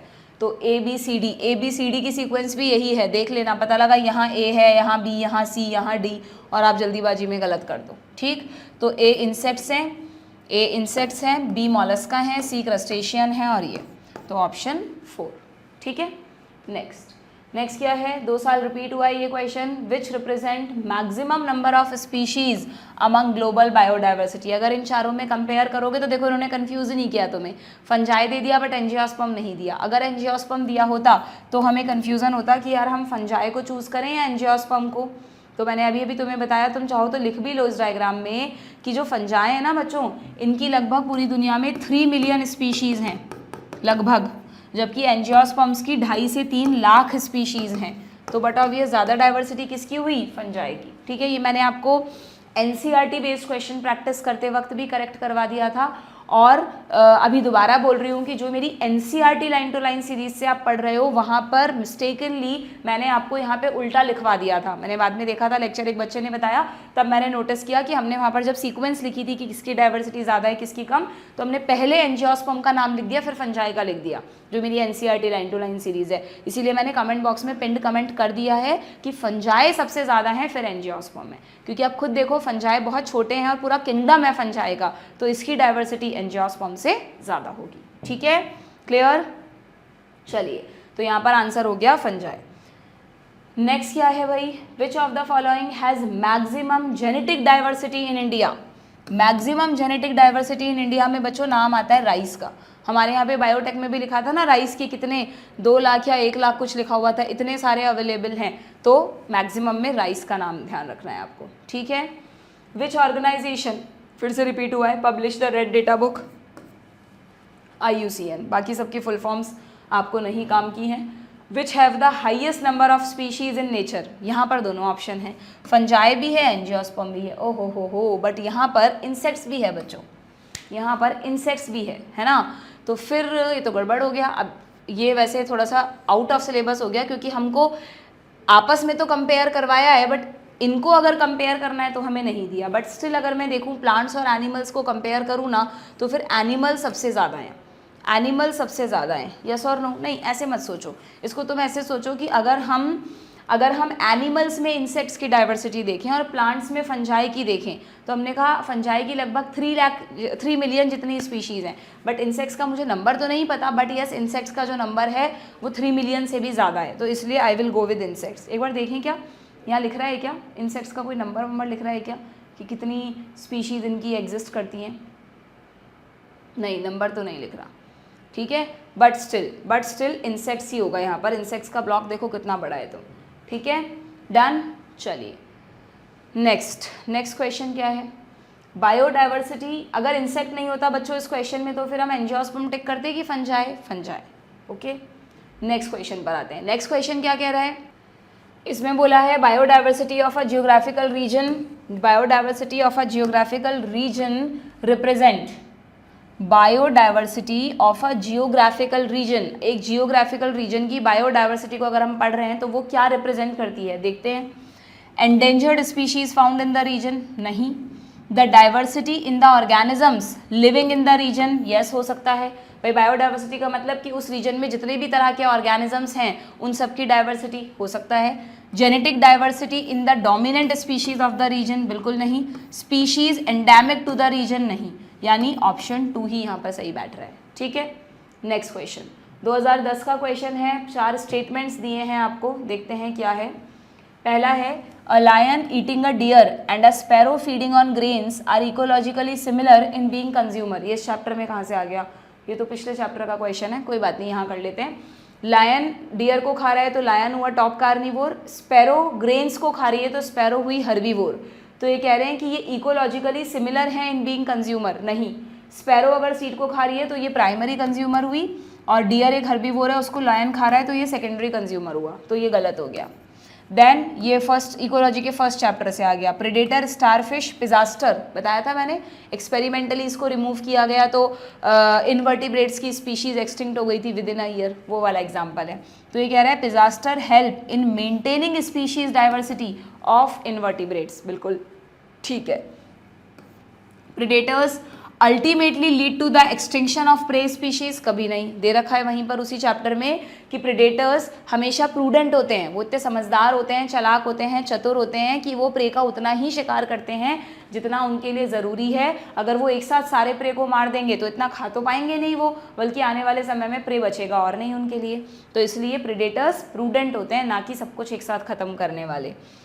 उसी वाले पैराग्राफ में ये है, ये वाला शायद रिवीजन करने से रह गया था पैराग्राफ हमारा, है ना, पढ़ लेना। उसमें वो मोनार्क बटरफ्लाई का एग्जांपल है कि वो डिसटेस्टफुल होती है अपने प्रेडेटर्स के लिए, तो वो उसको खाते नहीं है। फिर उसमें ये भी है कि हर्बीवोर्स जो हैं वो कई सारे प्लांट्स को इसलिए नहीं खाते कि अगर वो उन्हें खाएंगे तो वो बीमार हो जाएंगे। जैसे गोट्स कभी भी कैलोट्रोपिस आंकड़ों को नहीं खाती, कभी भी उन पे ग्रेज नहीं करती, क्योंकि आंकड़े में कार्डियक ग्लाइकोसाइड्स होते हैं जो कि गोट्स को डैमेज करेंगे, ठीक है। और उसी में दे रखा है कि प्लांट्स में कुछ केमिकल्स भी होते हैं जो प्लांट्स को प्रोटेक्ट करते हैं। उसी के ऊपर ये है कि जैसे nicotine, strychnine by the plants are metabolic disorders. Production of chemicals such as nicotine, strychnine by the plants are metabolic disorders. क्या लिखा है ये, क्या लिखा है बच्चों ये प्रोडक्ट, ये मुझे लग रहा है लास्ट में कुछ लाइन गड़बड़ हो गई। प्रोडक्शन ऑफ, क्योंकि इस क्वेश्चन में ये कह रहा है production of chemicals such as nicotine, strychnine by the plants are metabolic disorder. नहीं, ये गलत है बच्चों, मेटाबॉलिक डिसऑर्डर नहीं है। प्लांट तो इनको प्रोड्यूस करता है जिससे वो खुद के डिफेंस मैकेनिज्म के लिए करता है, और फिर इन केमिकल्स का ह्यूमंस ने अपने लिए यूज़ भी ढूंढा है। तो फिर हम क्या करें, इस क्वेश्चन में तो बोल रहे हैं 2 करेक्ट स्टेटमेंट है, हमें तो एक ही मिला। एक बार दोबारा पढ़ूं क्या मैं, देखना ज़रा। A lion eating a deer and sparrow feeding on the grain are ecologically similar in being consumer. अच्छा, समझ गई मैं। अब क्योंकि यहाँ पर मेरे पास कोई और चॉइस नहीं है तो मैं इस स्टेटमेंट को सही भी मान सकती हूँ इस रेफरेंस में कि हैं तो दोनों ही कंज्यूमर। अब देखो कई बार ऐसा होता है क्वेश्चन के अकॉर्डिंग आपको अपने जो थिंकिंग पैटर्न है उसको चेंज करना पड़ता है, क्योंकि हमें एक भी करेक्ट ऑप्शन नहीं मिल रहा, ठीक है। तो क्योंकि यहाँ पर 2 मिनिमम स्टेटमेंट सही हैं और ये तो डेफिनेटली गलत है, तो फिर इसको आप सही मान सकते हो क्योंकि हैं तो दोनों ही कंज्यूमर ना, चाहे एक प्राइमरी एक सेकेंडरी है, बट कंज्यूमर तो है। तो फिर यहाँ पर हमें फर्स्ट एंड सेकंड को सही मानना पड़ेगा। होपफुली ऑप्शन में हो, है फर्स्ट एंड सेकंड, ठीक है, ऑप्शन 4 डन। चलिए आगे बढ़ते हैं। The Indian rhinoceros is a natural inhabitant of which one of the Indian state. ओहो, ये तो बड़े जीके टाइप के से क्वेश्चन आ गए, है ना। ये अब नहीं पूछते, 2010 कभी कभी 14-15 में आए हैं, अब कभी भी नहीं पूछते, ठीक है। राइनोसेरॉस कहाँ मिलता है बच्चों, राइनोसेरॉस देखो मेरी जीके बहुत अच्छी नहीं है और ना ही मुझे याद है, तो तुम प्लीज़ चेक कर लेना कि Indian rhinoceros is a natural inhabitant of which one of the Indian state. Uttarakhand में तो शायद जिम कॉर्बेट नेशनल पार्क है नैनीताल में, वो तो टाइगर्स के लिए है। हिमाचल प्रदेश, उत्तर प्रदेश और असम, तो मुझे थोड़ा थोड़ा ना असम याद आ रहा है इसका, मुझे थोड़ा थोड़ा असम याद आ रहा है, बट प्लीज़ जस्ट चेक कर लेना, बट ये क्वेश्चन रिपीट नहीं होगा, ठीक है। चलो आगे बढ़ते हैं। अब आ जाते हैं हम इस चैप्टर के लास्ट टॉपिक पर, दैट इज़ बायोडाइवर्सिटी कंजर्वेशन। सबसे इम्पॉर्टेंट बात कि हमें बायोडाइवर्सिटी को कंजर्व क्यों करना चाहिए और हम कैसे कंजर्व कर रहे हैं, पहले समझ लेते हैं, फिर इसके क्वेश्चंस करते हैं। देखो यहाँ पर आपको पहले तो 3 अलग अलग आर्ग्यूमेंट्स दिए हैं कि क्यों हमें बायोडाइवर्सिटी को कंजर्व करना चाहिए। तो उसमें नैरोली यूटिलिटेरियन का मतलब हमें बायोडाइवर्सिटी से मिलने वाली वो चीज़ें जो नैरो यूटिलिटी रखती है। नैरो यूटिलिटी यानी वो हमारे लिए यूज़फुल हैं, बट अगर वो नहीं है तो ऐसा नहीं है कि उनके बिना हम मर जाएंगे। जो हमारी लाइफ की सस्टेनेबिलिटी के लिए ज़रूरी है उनको सेकंड में रखा गया है ब्रॉडली यूटिलिटेरियन। जैसे ऑक्सीजन हो गई, प्लांट्स हो गए, ये सब ब्रॉडली यूटिलिटेरियन में आते हैं। मतलब ऑक्सीजन हो गई तो प्लांट्स तो ऑटोमेटिकली हैं क्योंकि ऑक्सीजन हमें प्लांट से ही मिल रही है, ठीक है। तो नैरोली यूटिलिटी में आती है वो सारी चीज़ें जो हमने हमारी लाइफ को ईजी करने के लिए यूज़ की है और हमें प्लांट्स या एनिमल से मिलती है। जैसे कि आप जितने भी फूड खा रहे हैं, सीरियल, पल्सेस, फ्रूट्स वगैरह, ये थोड़ा सा कभी कभार बच्चों के लिए कन्फ्यूजिंग हो जाता है कि मैम ये भी तो हमारे लिए ज़रूरी है ना, बट आप तो ऐसे समझ लो बच्चों, पहले ब्रॉड वाले बता देती हूँ कि ब्रॉड वाले में किस किस को रखा गया है। तो ब्रॉड वाले में रखा गया है एक तो किसको, ऑक्सीजन को, ठीक है। जैसे अमेजॉन फॉरेस्ट है, उनसे आपको मैंने बताया 20% ऑक्सीजन अर्थ की वही बनाते हैं, इसीलिए इनको लंग्स ऑफ द प्लैनेट कहते हैं, ठीक है। ऑक्सीजन को रखा गया है। इवन जो पॉलिनेशन का इवेंट है ना बच्चों, जो पॉलिनेटर्स हैं वो भी हमारे सर्वाइवल के लिए ज़रूरी है, क्योंकि पॉलिनेटर्स के बिना प्लांट एग्जिस्ट नहीं कर पाएंगे। प्लांट्स में सेक्सुअल रिप्रोडक्शन वेरिएशंस कब आता है? जब वो क्रॉस पॉलिनेशन करते हैं और वो पॉलिनेटर से होगा। एंड आपको पता है अगर वेरिएशन नहीं आते तो वो स्पीशीज़ खत्म हो जाती हैं विद द टाइम, और अगर प्लांट्स ही नहीं होंगे तो फिर हम कहाँ से होंगे? तो इसलिए इनडायरेक्टली ऑक्सीजन, पॉलिनेटर्स, इनको ब्रॉड यूटिलिटेरियन में रखा गया है। प्लस एक और है शायद एस्थेटिक प्लेजर, यस, इसको भी आप देखो, इकोलॉजिस्ट भी इसको इंपॉर्टेंट मानते हैं, जिस पर आजकल बात ही नहीं होती। आजकल हमारा पूरा दिन घर पे, ऑफिसेज में, पढ़ने में, अपने काम करने में निकल जाता है, हम लोग नेचर से दूर होते जा रहे हैं। ये भी एक रीज़न है कि इंसान, ह्यूमन्स इतना स्ट्रेस में रहने लगे हैं। खुद इकोलॉजिस्ट कहते हैं कि जो एस्थेटिक प्लेजर हमें नेचर के साथ मिलता है, गार्डन में घूमने से, किसी नेचुरल प्लेस पे जाने से, हिल स्टेशन वगैरह पे जाने से, वो हमारी लाइफ के सर्वाइवल के लिए ज़रूरी है। तो ये तीनों फैक्टर्स को आपको किस में रखना है बच्चों? और कोई तो नहीं रह गया? ये तीनों फैक्टर्स को आपको ब्रॉडली यूटिलिटेरियन में रखना है, ठीक है, ब्रॉडली यूटिलिटेरियन में रखना है। देन नैरोली यूटिलिटेरियन में बाकी सब चीज़ें डाल दो, जो भी चीज़ें आपको प्लांट से मिल रही हैं, firewood, fibre, serial, pulses, industrial products जितने भी आपको मिल रहे हैं, है ना, दवाइयाँ जितनी भी आपको मिल रही हैं, और मेडिसिन हो गई, ठीक है, ये सब आप इसमें डाल दो। यहाँ पर एक टर्म भी है, हो सकता है इस पर क्वेश्चन आ जाए, बायो प्रोस्पेक्टिंग। क्या होता है bio prospecting? Exploring molecular, genetic and species diversity for products of economic importance. यानी बायो प्रोस्पेक्टिंग का सिंपली मतलब है बायो यानी लाइफ को हमारे यूज़ के लिए और ज़्यादा प्रोस्पेक्ट करना, यानी जो भी मॉलिक्यूल्स हैं, जेनेटिक डाइवर्सिटी है, स्पीशीज डाइवर्सिटी है, उसको समझ के अपनी इकोनॉमिक इंपॉर्टेंस में यूज़ करना इज सिंपली बायो प्रोस्पेक्टिंग, ठीक है, क्लियर। एंड तीसरा है एथिकल आर्ग्यूमेंट, कि ज़रूरी नहीं है आप नेचर को इसलिए बचाओगे कि आपको नेचर से आपको फ़ायदा है। एक एथिकल, एक मोरल ड्यूटी बनती है हमारी कि हम बिना बात में किसी भी स्पीशीज़ को नुकसान ना पहुंचाएं, और ये जो हमारी बायोलॉजिकल लीगेसी है, जो विरासत है, उसे हम एज इट इज़ हमारी फ्यूचर जनरेशन को दे सकें, ठीक है, जो कि अब तो पॉसिबल नहीं लग रहा। हो जाए तो बहुत अच्छी बात है। देन नाउ कैसे बायोडाइवर्सिटी कंजर्वेशन करते हैं? तो उसके दो मेथड्स हैं, इन सिट्यू, एक्स सिट्यू। इन सिट्यू मेथड्स को कहते हैं ऑन साइट कंजर्वेशन, यानी आपने कोई शिफ्ट नहीं किया, जहाँ जो ऑर्गेनिज्म रहता है उसी के हैबिटेट को गवर्नमेंट प्रोटेक्टेड कर दिया, ठीक है, तो वो हो गया in situ conservation, on site conservation, native place को प्रोटेक्ट कर देना सिंपल वर्ड्स में। और इसमें आते हैं 5 एग्जाम्पल। सबसे पहला एग्जाम्पल है हॉटस्पॉट। जो बायोडाइवर्सिटी हॉटस्पॉट्स हैं बच्चों, ये रहा, बायोडाइवर्सिटी हॉटस्पॉट्स हैं, ये एक तरह के नेचुरल हैबिटेट्स हैं जिनको गवर्नमेंट ने प्रोटेक्टेड किया है कि भाई वहाँ पर अननेसेसरी ऐसी एक्टिविटीज़ ना हो जिससे स्पीशीज़ लॉस हैं, जिससे स्पीशीज़ लॉस हो रही हैं। क्यों ये हॉटस्पॉट्स इतने इंपॉर्टेंट है पता है आपको? दो पॉइंट्स की वजह से। सबसे पहली बात, ये जो हॉटस्पॉट्स हैं they have very high level of species richness, किसी नॉर्मल एरिया से कहीं ज़्यादा टाइप की स्पीशीज़ इन हॉटस्पॉट्स में होती है। एंड दूसरी, they have endemic species. Endemic मतलब ऐसी स्पीशीज़ जो वहाँ की लोकल स्पीशीज़ है और जो वहाँ के अलावा दुनिया में कहीं नहीं है। Endemism is the species confined to that region and not found anywhere else, ठीक है। तो ये हो गए बायोडाइवर्सिटी हॉटस्पॉट, इनका नंबर भी दे रखा है। इनिशियली ये 25 थे बट 9 और ऐड हो गए, तो अब पूरे वर्ल्ड में 34 बायोडाइवर्सिटी हॉटस्पॉट हैं। अब तो ये नंबर और भी बढ़ गया है बट ठीक है, 34 लिखा है तो 34 ही देख लो। इंडिया के 3 हॉटस्पॉट्स का नाम भी दे रखा है बच्चों, कौन से? वेस्टर्न घाट, श्रीलंका, सॉरी वेस्टर्न, हाँ अलग अलग है क्या ये?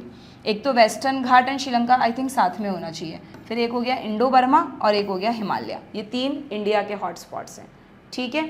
सुंदा लैंड भी एक ऐड हुआ है इसमें हॉटस्पॉट में, इंडिया में अब 4 हो गए हैं एक्चुअली, बट ठीक है, तुम तो वही देखो जो अभी तक एनसीईआरटी में है। यहाँ पर ये भी लिखा है कि all the hotspot cover less than 2% of earth land area but the number of species they collectively harbour is extremely high, ठीक है। बट इतना कुछ होने के बाद भी बच्चों इसमें एक लाइन लिखी है, they are the regions of accelerated habitat loss. अभी तक ये ऐसी जगह बनी हुई हैं जहाँ पर लगातार हैबिटेट लॉस बढ़ता जा रहा है, जिससे स्पीशीज़ एक्सटिंक्ट हो रही हैं। ये हमारा एक फेलियर है एक तरह से, है ना।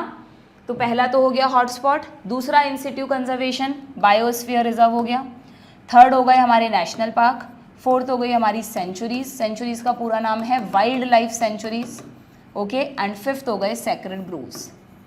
इनकी कोई डेफिनेशंस में नहीं पढ़ना आपको, डेटा दिया है बट ये भी पुराना डेटा है, मुझे नहीं लगता इस पर क्वेश्चन आएगा। एंड सैक्रेड ग्रूव्स क्या होती हैं? देखो सैक्रेड वर्ड का मतलब होता है पवित्र, जिसको हम अपने रिलीजन से जोड़ते हैं। तो सैक्रेड ग्रूव का सिंपली मतलब ये है कि कुछ जगहों पर ऐसे एरियाज को रिलीजन से जोड़कर, जो भी रिलीजियस स्टोरीज हैं उनसे जोड़कर प्रोटेक्ट किया गया है कि वहीं के रहने वाले जो लोकल लोग हैं वो उस जगह को प्रोटेक्ट करें, वहाँ के ट्रीज़ को काटे नहीं, डैमेज ना पहुँचाए, बल्कि उनका प्रोटेक्शन करे। तो सैक्रेड ग्रूव्स की डेफिनेशन है, in many cultures tract of forest, lines of खूब सारे plants, tract of forest were set aside, set aside का मतलब उन्हें एक प्रोटेक्शन दे दी गई, and all the trees and wildlife, not only tree बल्कि वहाँ रहने वाले animals, all the trees and wildlifes within were venerated and given total protection. वहाँ के लोकल्स के साथ मिलकर, वहाँ के रिलीजियस चीज़ों को जोड़कर उन्हें प्रोटेक्टेड किया गया। कुछ एग्जाम्पल्स हैं सैक्रेड ग्रूव्स के, जैसे मेघालय में है खासी एंड जैंतिया हिल, राजस्थान में अपनी अरावली हिल्स, और कर्नाटका में वेस्टर्न घाट है ना, महाराष्ट्र में भी, and Surguja, Chandan and Bastar in Madhya Pradesh. Okay, ये सारे एग्जाम्पल्स आपको याद रखने हैं। एक लाइन भी लिखी है, हाईलाइट कर लेना।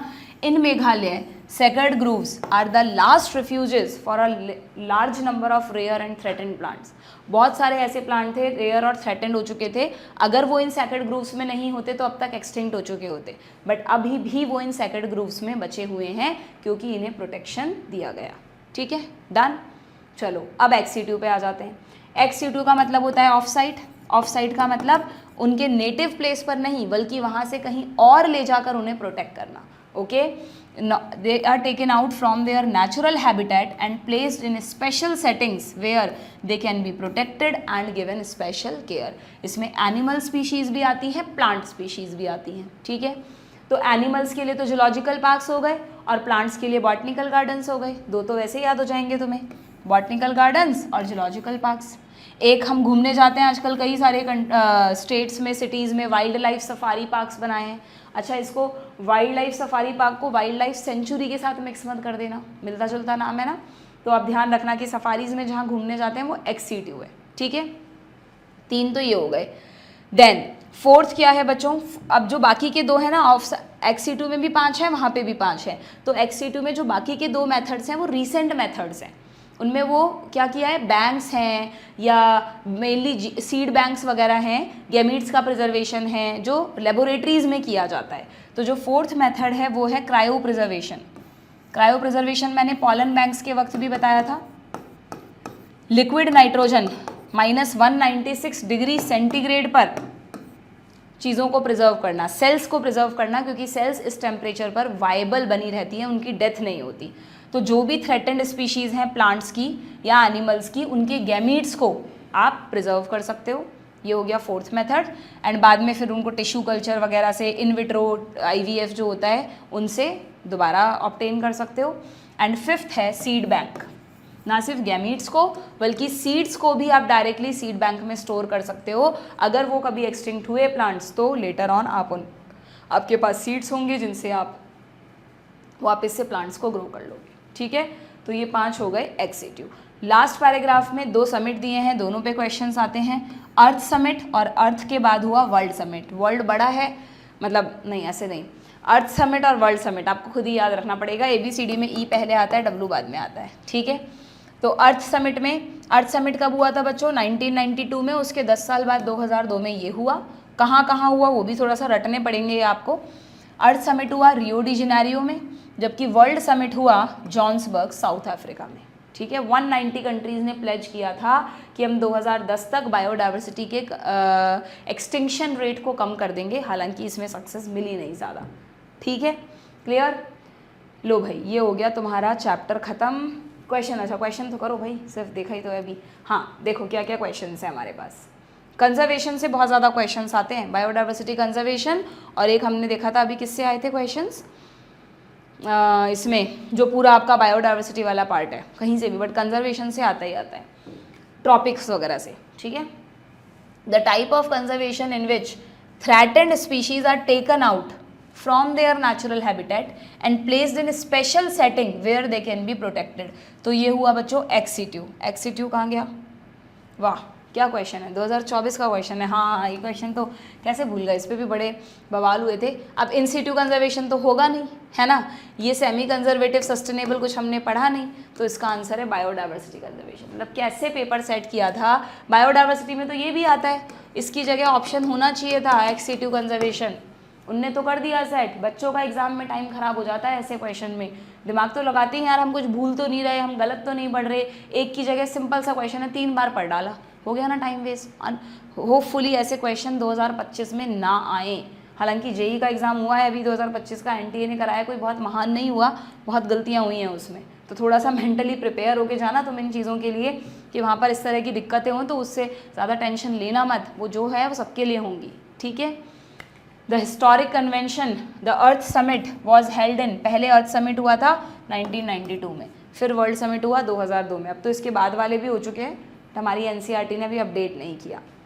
विच is not a method of ex situ, not a method यानी इनमें से कौन सा इन सिट्यू है, इन सिट्यू कौन सा है, हाँ ये रहा, नेशनल पार्क, ठीक है।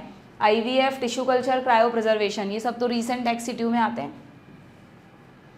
ये नेशनल पार्क को तुम बॉटनिकल गार्डन के साथ मिक्स मत कर देना बच्चों, ठीक है।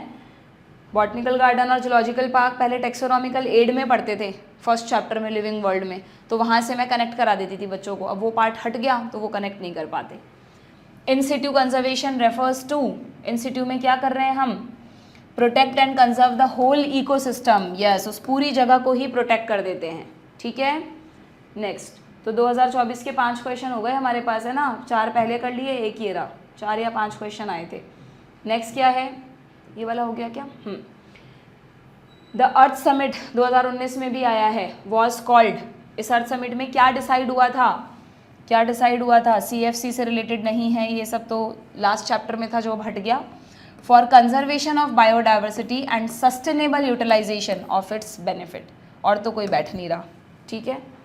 Next, which is not a method of in situ conservation, not a method of in situ यानी आपको एक्स सिट्यू निकालना है, तो इसमें से एक्स सिट्यू कौन सा है बताओ, इनमें से एक्स सिट्यू कौन सा है, कहाँ गया, ये रहा, बॉटनिकल गार्डन। देखो पता चल रहा है आपको, ऐसे कन्फ्यूज़न होता है यहाँ पर, जब हम पढ़ते हैं ना एनसीईआरटी से तब तो हमने रिवाइज कर लिया, मैम इन सिट्यू में आता है, एक्स सिट्यू में आता है, यहाँ ऑप्शन देकर सिर चकरा जाता है कि यार इन सिट्यू कौन सा था, एक्स सिट्यू कौन सा था। इसीलिए कह रही हूँ कि जो एक्स सिट्यू वाले हैं उसमें प्लांट्स एंड एनिमल्स को ले जा रहे हैं हम, तो एनिमल्स को हम जू में देखने जाते हैं और प्लांट्स को हम बॉटनिकल गार्डन्स में देखने जाते हैं, तो बॉटनिकल गार्डन्स और जू में वहाँ के लोकल प्लांट्स भी होते हैं और बाहर से लाए हुए भी होते हैं, तो इनको आपको एक्स सिट्यू में रखना है। और जो नेशनल पार्क है, बायोस्फीयर रिजर्व है, वाइल्ड लाइफ सेंचुरीज हैं, उनको आपको इन सिट्यू में रखना है, ठीक है, clear.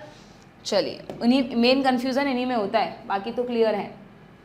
Western Ghat have a large number of plants and animal that are not found anywhere else, तो ये हॉटस्पॉट की बात हो रही है। Which term will you use to notify such species, अच्छा स्पीशीज़ को क्या कहेंगे, ऐसी स्पीशीज़ जो कहीं और नहीं मिलती उन्हें आप एंडेमिक स्पीशीज़ कहते हैं। All are included in ex situ conservation except, all are included in ex situ conservation except यानी इनमें से कौन सा एक्स सिट्यू नहीं है, तो वो है सैक्रेड ग्रोव्स, बाकी तो सब एक्स सिट्यू हैं, seed bank, botanical garden, safari parks. चलिए, सेंचुरी और सफारी पार्क्स को मिक्स मत करना, सफारी में बैठ के घूमने जाते हो वो एक्स सिट्यू है। विच इज़ रिलेटेड टू, आता नहीं है न्यूज़पेपर में आज सफारी पार्क में इस एनिमल को लाया गया, आज इसको लाया गया, तो वो एक्स सिट्यू हुआ, ठीक है। Which is related to ex situ conservation of threatened animals and plant, इनमें से कौन सा एक्स सिट्यू है, इसमें ये पूछा है आपसे, तो एक्स सिट्यू ये रहा, सफारी पार्क्स, ठीक है। Next, the regions of biosphere reserve which is legally protected and where no human activity is allowed, ओहो ये 2017 में कैसे पूछ लिया, एक्चुअली ये नहीं पूछेंगे तुमसे, डोंट वरी। जब बायोस्फीयर रिजर्व पढ़ते हैं ना बच्चों, पहले जब पढ़ते थे तो उसमें है ना उसके जोन पढ़ते थे, ऐसे उसके अलग अलग जोन होते हैं, सबसे बीच में उसका कोर जोन होता है, ये ट्रांजिशन जोन होता है, और सबसे बाहर भी एक जोन था कोई जिसमें ह्यूमन एक्टिविटीज़ अलाउड होती हैं। ट्रांजिशन जोन में ह्यूमन्स को भेजते हैं, रहना अलाउड नहीं होता बट स्टडीज़ के लिए जा सकते हैं, और ये जो कोर जोन होता है ना, ये स्ट्रिक्टली प्रोहिबिटेड जोन होता है, इसमें ह्यूमन एंट्री बिल्कुल भी अलाउड नहीं होती, ठीक है। तो जहाँ पे ह्यूमन एक्टिविटी बिल्कुल भी अलाउड नहीं है, ये पूछा है ना, no human activity is allowed, वो कौन सा जोन है, वो है कोर जोन। चाहो तो तुम लिख लो, वैसे मुझे नहीं लगता ये चीज़ें दोबारा पूछेंगे, आप इसको छोड़ सकते हैं। आगे बढ़ें। नेक्स्ट क्वेश्चन क्या है, 2016 का क्वेश्चन है, how many hotspot of biodiversity in the world have been identified till date by scientist का नाम भी दे दिया, तो वर्ल्ड में टोटल 34 हैं। पहले 25 थे, फिर 9 और हो गए, तो टोटल 34, अब तो और भी बढ़ गए हैं। Which national park is home to the famous musk deer और हंगुल, ये फिर वही जीके टाइप का क्वेश्चन आ गया, ठीक है। वो राइनोसोरस वाला तो आसाम कर लिया था हमने, अब ये मस्क डियर का कहाँ से करें भाई, ये मस्क डियर तो मुझे बिल्कुल भी याद नहीं है। मस्क डियर कश्मीर में होते हैं क्या बच्चों, जम्मू एंड कश्मीर में हैं। मस्क डियर बहुत स्पेशल टाइप का डियर होता है, इसमें शायद कुछ इसकी नाभि से या कुछ सुगंधित कुछ बहुत अच्छी खुशबू वाला कुछ मिलता है, जिसके लिए इसको बहुत शिकार किया जाता था, फिर इसको वहाँ पे कंजर्व किया गया नेशनल पार्क में, मुझे जहाँ तक डचीगमी याद है, ठीक है। बट अगेन जीके टाइप के क्वेश्चन में तुम प्लीज़ कंफर्म कर लेना। आगे बढ़ते हैं हम। देन और मत करने बैठ जाना तुम ये जीके टाइप के क्वेश्चन, ये अब नहीं आते, तो वो एम्स वगैरह में आते थे तब, शायद कब हुआ था मार्च एम्स, मुझे एग्जैक्ट इसी के आसपास हुआ था, 17-18 के आसपास, तो कभी कभार पूछ लिया होगा, ठीक है। The species confined to a particular region and not found anywhere else, अभी बताया, endemic species. Then both pair have correct combination, ठीक है। इन सिट्यू में सीड बैंक आते हैं क्या, नहीं। इन सिट्यू में टिश्यू कल्चर आता है क्या, नहीं। इन सिट्यू में नेशनल पार्क आता है क्या, नेशनल पार्क, हाँ। एक्स सिट्यू में बॉटनिकल गार्डन आता है क्या, हाँ। देखो कितने मिलते जुलते नाम है ना। बॉटनिकल गार्डन जहाँ पे आप प्लांट्स को बाहर से भी लाते हो, तो वो एक्स सिट्यू है। इन सिट्यू में क्रायो प्रिजर्वेशन आता है क्या, नहीं। मान लो तुम्हें नहीं पता, कन्फ्यूजन है, तो क्वेश्चन मार्क रख दो, ये तो कन्फर्म है, तो ऑप्शन 3, ठीक है। सिर्फ एक तरीका है, जब भी अटकोगे किसी भी क्वेश्चन पे उसको पूरा पढ़ोगे, फिर भी नहीं आ रहा है, एक बार टाइम है तो एक बार और पढ़ोगे, नहीं आ रहा तो छोड़ के आगे बढ़ जाना। अगर लास्ट में टाइम है तो ही उस क्वेश्चन पे टाइम लगाना, वरना मत लगाना। Cryopreservation of gametes of threatened species in viable and fertile condition can be referred as, cryopreservation से ऐसा करते हैं हम, और क्रायो प्रिजर्वेशन एक advance ex situ conservation method है, simple. An example of ex situ conservation, देख लिया आपने, हर साल क्वेश्चन आ रहे हैं, सिर्फ यही पूछ रहे हैं कि इन सिट्यू कौन सा है, एक्स सिट्यू कौन सा है, तो आपको एकदम अच्छे से लॉजिकली समझने के बाद रटा हुआ होना चाहिए। An example of ex situ conservation बच्चों, एक्स सिट्यू जहाँ पे बाहर से लाएंगे, सीड बैंक वैसे ही दिख गया, तो आपको बाकी सब में दिमाग लगाना ही नहीं है, ये सब इन सिट्यू है, ठीक है। जहाँ पर ये एडवांस मेथड दिख जाए ना, seed bank, cryo preservation of gametes, tissue culture, IVF, तो वो तो एक्स सिट्यू है, ठीक, लेबोरेटरी में कर रहे हो क्योंकि उनको आप। Which is not use for ex situ plant conservation, not use for ex situ, seed bank तो करते हैं, जीन बैंक भी होता है। अब बचा शिफ्टिंग कल्टीवेशन और बॉटनिकल गार्डन, तो बॉटनिकल गार्डन में भी लग करते हैं हम एक्स सिट्यू, तो फिर ये रहा, ये तो कल्टीवेशन का एक मेथड है, कहाँ से दे दिया इन्होंने अननेसेसरी। शिफ्टिंग कल्टीवेशन शायद झूम कल्टीवेशन को कहते थे, वो लास्ट चैप्टर हट गया ना, उसमें आता था, अलग अलग जगह घूम घूम कर खेती करते थे जो लोग। The largest tiger reserve in India is, largest tiger reserve in India is, ठीक है, कौन सा है largest tiger reserve in India is. बहुत वीक है मैम की जीके, अब पढ़ते ही नहीं है, इतना टाइम हो गया, बचपन में पढ़ते थे, अब तो बस न्यूज़पेपर में जो दिखता है वो थोड़ी बहुत जीके अच्छी है, बाकी तो कहाँ से होगी। वाल्मीकि, पेरियार, नागरहोल और नागार्जुना सागर, तुम पे छोड़ रही हूँ मैं, क्वेश्चन देख लेना, ठीक है। देन तुम्हारी PY की बुक होगी ना, सबके पास है, वहाँ पे देख लेना, जीके के तो क्वेश्चन है, आने नहीं वाले, आने वाले होते तो मैं इन पर अच्छे से मेहनत करके तुम्हें बताती, don't worry. Which area in India is a hot spot of biodiversity, hot spot of biodiversity कौन सा है इंडिया का, वेस्टर्न घाट। वेस्टर्न घाट भी आया था ना महाराष्ट्र में और उन सब जगहों पर है, तो this is a hot spot of India. Sundarban नहीं है, सुंदरबन इंडिया में नहीं, सुंदर लैंड है, सुंदर लैंड अलग है, सुंदरबन से अलग है, ठीक है, ओके। नेक्स्ट क्या है भाई, select the correct statement about biodiversity, correct statement बताना है। The desert area of Rajasthan and Gujarat have very high level of desert animals as well as numerous rare animals, पढ़ने में तो अजीब सी लाइन लग रही है मुझको। Large scale planting of BT cotton has no adverse effect on biodiversity, yes, क्योंकि BT cotton में ये फ़ायदा है कि BT कोई दूसरे नॉन टारगेटेड ऑर्गेनिजम्स को किल नहीं कर रहा, तो इसलिए उसको डाइवर्सिटी को उससे कोई खतरा नहीं है। Western Ghat have a very high degree of species richness and endemism. ये तो डेफिनेटली सही है, ये तो डेफिनेटली सही है। इसका मतलब यहाँ मुझे क्वेश्चन मार्क रखना पड़ेगा, क्योंकि Western Ghat have a very high degree of species richness and endemism. Western Ghat एक हॉटस्पॉट है, तो ये सही है। Conservation of biodiversity is just a fad pursued by the developed countries. नहीं, ज़रूरी है भाई ये तो, है ना। तो फिर सेकेंड और थर्ड में से ज़्यादा अप्रोप्रिएट थर्ड ही है बच्चों, ठीक है, क्लियर। इसका मतलब कहीं ना कहीं थोड़े बहुत बीटी कॉटन के साइड इफ़ेक्ट्स हैं, थोड़े बहुत हैं बट हैं, ओके। कौन से, 2012 का क्वेश्चन है, आते थे, मैंने तुम्हें कहा ना, तुम देख रहे हो ना लास्ट चैप्टर्स जो इकोलॉजी के हैं, उनमें पुराने ईयर्स के क्वेश्चन बहुत अजीबोगरीब होते थे, पता ही नहीं चलता था क्या पूछ रहे हैं, क्या करना है, कहाँ दिया है। हो अच्छी बात है, अब नहीं आता। Sacred groves are specially useful in, sacred groves में क्या करते हैं, ये रहा, conserving rare and threatened species. उन्हें रिलीजियस कल्चर से जोड़कर वहाँ के लोगों के थ्रू टोटल प्रोटेक्शन दे देते हैं। ये कहाँ से आ गया इस चैप्टर में, ये तो प्रीवियस चैप्टर का क्वेश्चन है, मिक्स क्वेश्चन है, कर लेते हैं, कोई बात नहीं। Bear go into dash during winter, winter में हीटर यूज़ करते हैं तो हाइबरनेशन, किससे बचने के लिए, क्या लिख रहा है ये, bear go into hibernation during winter to dash cold weather, dash क्या, to escape from cold weather. चलो छोड़ो अभी इसको।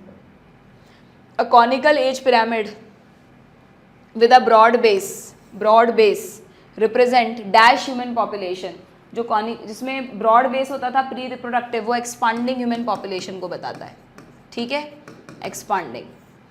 अ wasp pollinating a fig flower is an example of mutualism. अच्छा, ये सारे चैप्टर्स का कॉमन है इसलिए लास्ट में डाल दिया। An area with high level of species richness is known as hotspot. So which option give the correct fill up, ठीक है, बताओ भाई। थर्ड को स्टेबल कहा है, ये स्टेबल ह्यूमन पॉपुलेशन। फोर्थ को कमेंसलिज्म कहा है, गलत। बाई चांस में कन्फ्यूजन है कि मैम स्टेबल भी तो हो सकता है, तो कमेंसलिज्म तो नहीं होगा। फर्स्ट में एस्टिवेशन लिख दिया, गलत, जो बियर्स हैं वो हाइबरनेशन करते हैं। थर्ड में लिखा है एक्सपांडिंग, फोर्थ को फिर कमेंसलिज्म लिख दिया, फिर गलत। फर्स्ट हाइबरनेशन है, सेकेंड एस्केप है, और थर्ड एक्सपांडिंग है, और फिफ्थ हॉटस्पॉट है। इसमें मैक्सिमम ऑप्शंस सही है, ठीक है, सारे सही हैं, मतलब मैक्सिमम क्या। Which is an example of ex situ conservation, इनमें से कौन सा एक्स सीट्यू है बच्चों, ये रहा। सीड बैंक आ जाए तो मज़ा आ जाए, कन्फ्यूज़न ही नहीं है ना, बाकी सारे इन सीट्यू। ये लो, हो गया तुम्हारा पूरा का पूरा कोर्स ख़त्म। पूरी PYQ सीरीज़, मतलब हमने इस सेशन में बच्चों 3 सीरीज़ पूरी करी है अपनी। एक NCERT लाइन टू लाइन पूरा यूट्यूब पे अपलोड किया मैंने तुम्हें, जिसमें पूरी NCERT मैंने शुरू से लेकर लास्ट तक पढ़ाई है। ऐसा नहीं है सिर्फ इसी साल के बच्चे उससे पढ़ सकते हैं, उसमें मैंने बहुत सारे सालों का जो मेरा एक्सपीरियंस है उसको मिला जुला कर वहाँ पर पढ़ाया है बहुत मेहनत से। तो जो भी बच्चे आने वाले ईयर्स में तैयारी करेंगे, आपका सिलेक्शन हो जाए तो आप अपने जूनियर्स को भी रिकमेंड कर सकते हो कि प्लीज़ आप कहीं से भी पढ़ रहे हो मैम की वो सीरीज़ देखो। मतलब बट ऑब्वियस उससे थोड़ा बेनिफिट तो मुझे मिलेगा, बट ज़्यादा बेनिफिट उस बच्चे को ही मिलेगा, है ना। क्योंकि मुझे पता है ज़्यादातर बच्चे ये प्रॉब्लम फेस करते हैं कि वो NCERT को समझ नहीं पाते। कॉन्सेप्ट अच्छा है बट फिर भी NCERT की लाइन पर पकड़ नहीं बनती, तो इसीलिए मैंने वो सीरीज़ अवेलेबल करवाई है, ठीक है। पूरे सारे सेशंस फ्री ऑफ कॉस्ट हैं। उसके बाद हमने एक और सीरीज़ की NCERT बेस्ड क्वेश्चन प्रैक्टिस, उसमें भी हमने पूरे 11th-12th के सारे चैप्टर को लाइन वाइज कुछ अच्छे क्वेश्चंस मैंने छांटे, और हर तरह के स्टेटमेंट, असर्शन, रीज़न, वो सारे क्वेश्चंस हमने किए। और अब ये तीसरी है नीट PYQ सीरीज़, जिसमें हमने सारे पूरे सिलेबस में जो आपके 32 चैप्टर्स हैं उनके PYQs किए 15 सालों के, ठीक है, और हर चैप्टर का एक 1 शॉर्ट रिवीजन भी कर लिया। तो भाई हम सक्सेसफुल हो गए, यहाँ तक तो अपनी मेहनत तो अपन ने पूरी तरह से कर ली है। अब बाकी आगे जो भी होगा वो अपनी डेस्टिनी पर, अपने जो भी जिनको भी तुम मानते हो, भगवान, गॉड, उन पे छोड़ दो। जो होगा अच्छा होगा। मैंने तुम्हें कहा था लास्ट सेशन में मैं कुछ लिख कर लाऊंगी तुम्हारे लिए, सॉरी मुझे टाइम नहीं मिला कुछ लिखने का। तो वैसे ही मैं तुम्हें जस्ट अपनी खूब सारी ब्लेसिंग्स देती हूँ बच्चों कि तुम अपना बेस्ट करोगे वहाँ पर, ठीक है। बट हमेशा मेरी एक बात याद रखना, जो मैं तुम्हें हमेशा कहती हूँ कि एक प्रोफेशन या एक एग्ज़ाम तुम्हारी लाइफ को डिसाइड नहीं कर सकता। ये जस्ट तुम्हारे लाइफ की जर्नी की स्टार्टिंग है। अभी तुम जस्ट स्कूल से निकले हो, ये पहली फेज़ है तुम्हारे लाइफ की, जिसमें तुमने एक डिसाइड किया, अपना टारगेट बनाया कि हमको डॉक्टर बनना है, समझ में आया कि डॉक्टर बनने के लिए नीट का एग्ज़ाम क्रैक करना होता है। फिर समझ में आया कि नीट के एग्ज़ाम के लिए फिजिक्स, केमिस्ट्री, बायो तीनों के सिलेबस को बहुत अच्छे से वास्टली पढ़ के, क्वेश्चन प्रैक्टिस करके, टेस्ट दे के एक तगड़ी वाली प्रिपरेशन करनी होती है जो तपस्या के बराबर है। ठीक है, उसमें तुम जितना भी अपना बेस्ट दे पाए, अपना 70%, 80%, 90%, 100%, वो सब तुम अपने लेवल पर कर चुके हो। अब तुम वो एग्ज़ाम अब आने को है, 2025 का एग्ज़ाम अभी 4 मई को ही है, संडे को ही है। तो बस तुम्हें बिल्कुल रिलैक्स होकर काम माइंड के साथ जाना है एग्ज़ाम हॉल में। अगर कोई भी बच्चा ये सोच के चला गया कि यार अगर मेरा सिलेक्शन नहीं हुआ तो क्या होगा, या मेरी मेहनत पे पानी तो नहीं फिर जाएगा, तो मैं तुम्हें सही बता रही हूँ, आते जाते क्वेश्चंस गलत हो जाएंगे। फिर तुम आके घर पे ना अननेसेसरी रिग्रेट करोगे, कॉल करोगे, मुझे मैसेज करोगे, मैम हमारा एग्ज़ाम बिगड़ गया, क्या करें। मैं बिल्कुल नहीं चाहती कि ऐसा हो। मैं चाहती हूँ कि तुम कितने भी मार्क्स आ रहे हो दैट डजेंट मैटर, बट तुम्हारा एग्ज़ाम तुम्हारी अप टू द प्रिपरेशन होना चाहिए कि मैम हमारी प्रिपरेशन इतनी थी, हमने बहुत स्टेबल माइंड के साथ एग्ज़ाम दिया और इतने मार्क्स अब हमारे आ रहे हैं, अब बताइए आगे क्या करना है। इस तरह की चीज़ आई वॉन्ट फ्रॉम यू। ठीक है, उसमें बट ऑब्वियस कुछ बच्चों के बहुत अच्छे मार्क्स आ जाएंगे जिनको कंफर्म हो जाएगा कि हाँ हमें सीट मिल जाएगी। बहुत सारे बच्चे ऐसे भी होंगे जिनके मार्क्स कम भी आएंगे। बिल्कुल निराश नहीं होना, बिल्कुल डीमोटिवेट नहीं होना। बहुत सारे ऑप्शंस हैं आगे हमारे पास। आपके मार्क्स आपकी मेहनत के बेसिस पर फिर ये डिसाइड होगा कि तुम दोबारा नेक्स्ट ड्रॉप लोगे नहीं लोगे, कोई और फील्ड में जाना है क्या। बट लाइफ नेवर स्टॉप्स, ये हमेशा ध्यान रखना है ना। सिर्फ एक प्रोफेशन या एक exam will not decide your life. अभी तो लाइफ में कितनी फेजेस आनी है बच्चों, कितने इंपॉर्टेंट बड़े बड़े डिसीजंस तुम्हें लेने हैं आगे जाकर। तो इस एक चीज़ से घबराना नहीं है। आराम से जितना काम माइंड के साथ अपना पेपर अटेंड करोगे ना, उतना तुम्हें कॉन्फिडेंस आएगा। ठीक है, तो बस यही मैसेज है। बहुत सारी ब्लेसिंग्स तुम्हारे लिए। अभी तक एडमिट कार्ड आए नहीं है, जैसे आएंगे I will update you. Dress code के लिए मैंने वीडियो अपलोड कर दिया है, एक बार देख लेना। सिंपल से कपड़े पहन के आपको जाने हैं, है ना, जिसमें मैंने बताया कि स्लीव्स लॉन्ग नहीं होनी चाहिए, हैवी क्लोथ्स ना हो, बेल्ट, मेटालिक जिप पिन्स वगैरह ना हो, है ना, रिस्ट वॉच वगैरह भी नहीं, कोई मेटालिक ज्वेलरी नहीं। सिंपल जैसे नाइट सूट टाइप के कपड़े होते हैं ना, बस वैसे सिंपल कपड़े, और पैरों में सिंपल से स्लीपर पहन के तुम्हें एग्जाम देने जाना है। जब एडमिट कार्ड रिलीज़ होंगे उस पर लिखा हुआ आएगा कि एग्ज़ाम हॉल में क्या क्या लेके जाना है। वैसे मेनली 3 चीज़ें लेके जानी होती है। आपका एडमिट कार्ड, उस पर फ़ोटो लगा के भी चिपका के भी ले जानी होती है, और एक्स्ट्रा फ़ोटो भी अपने साथ ले जानी होती है, पासपोर्ट भी और पोस्ट कार्ड भी वहाँ पर वो लगवाते हैं। ठीक है, एंड तीसरा अपना एक वैलिड आईडी प्रूफ, फोटोकॉपी नहीं, एग्जैक्ट ओरिजिनल आईडी, वो प्रेफरेबली आधार। बाई चांस आधार में कोई दिक्कत है तो आधार के साथ एक एडिशनल आईडी और ले जाओ। ठीक है, तो बस इन सब तैयारी के साथ नाउ मेरी तरफ से तुम लोग फ्री हो। अपनी तरफ से आपको पूरे अपने एफर्ट्स लास्ट के 4 दिनों में ख़राब मत कर लेना अपना अब तक का जो तैयारी की है तुमने। फुल कॉन्फिडेंस में रहना, बिल्कुल खुद से बोलना कि yes I can do it and definitely you will do it. ठीक है, good luck, God bless you. अच्छे से एग्ज़ाम देना, फिर मिलेंगे एग्ज़ाम के बाद। Okay, bye bye.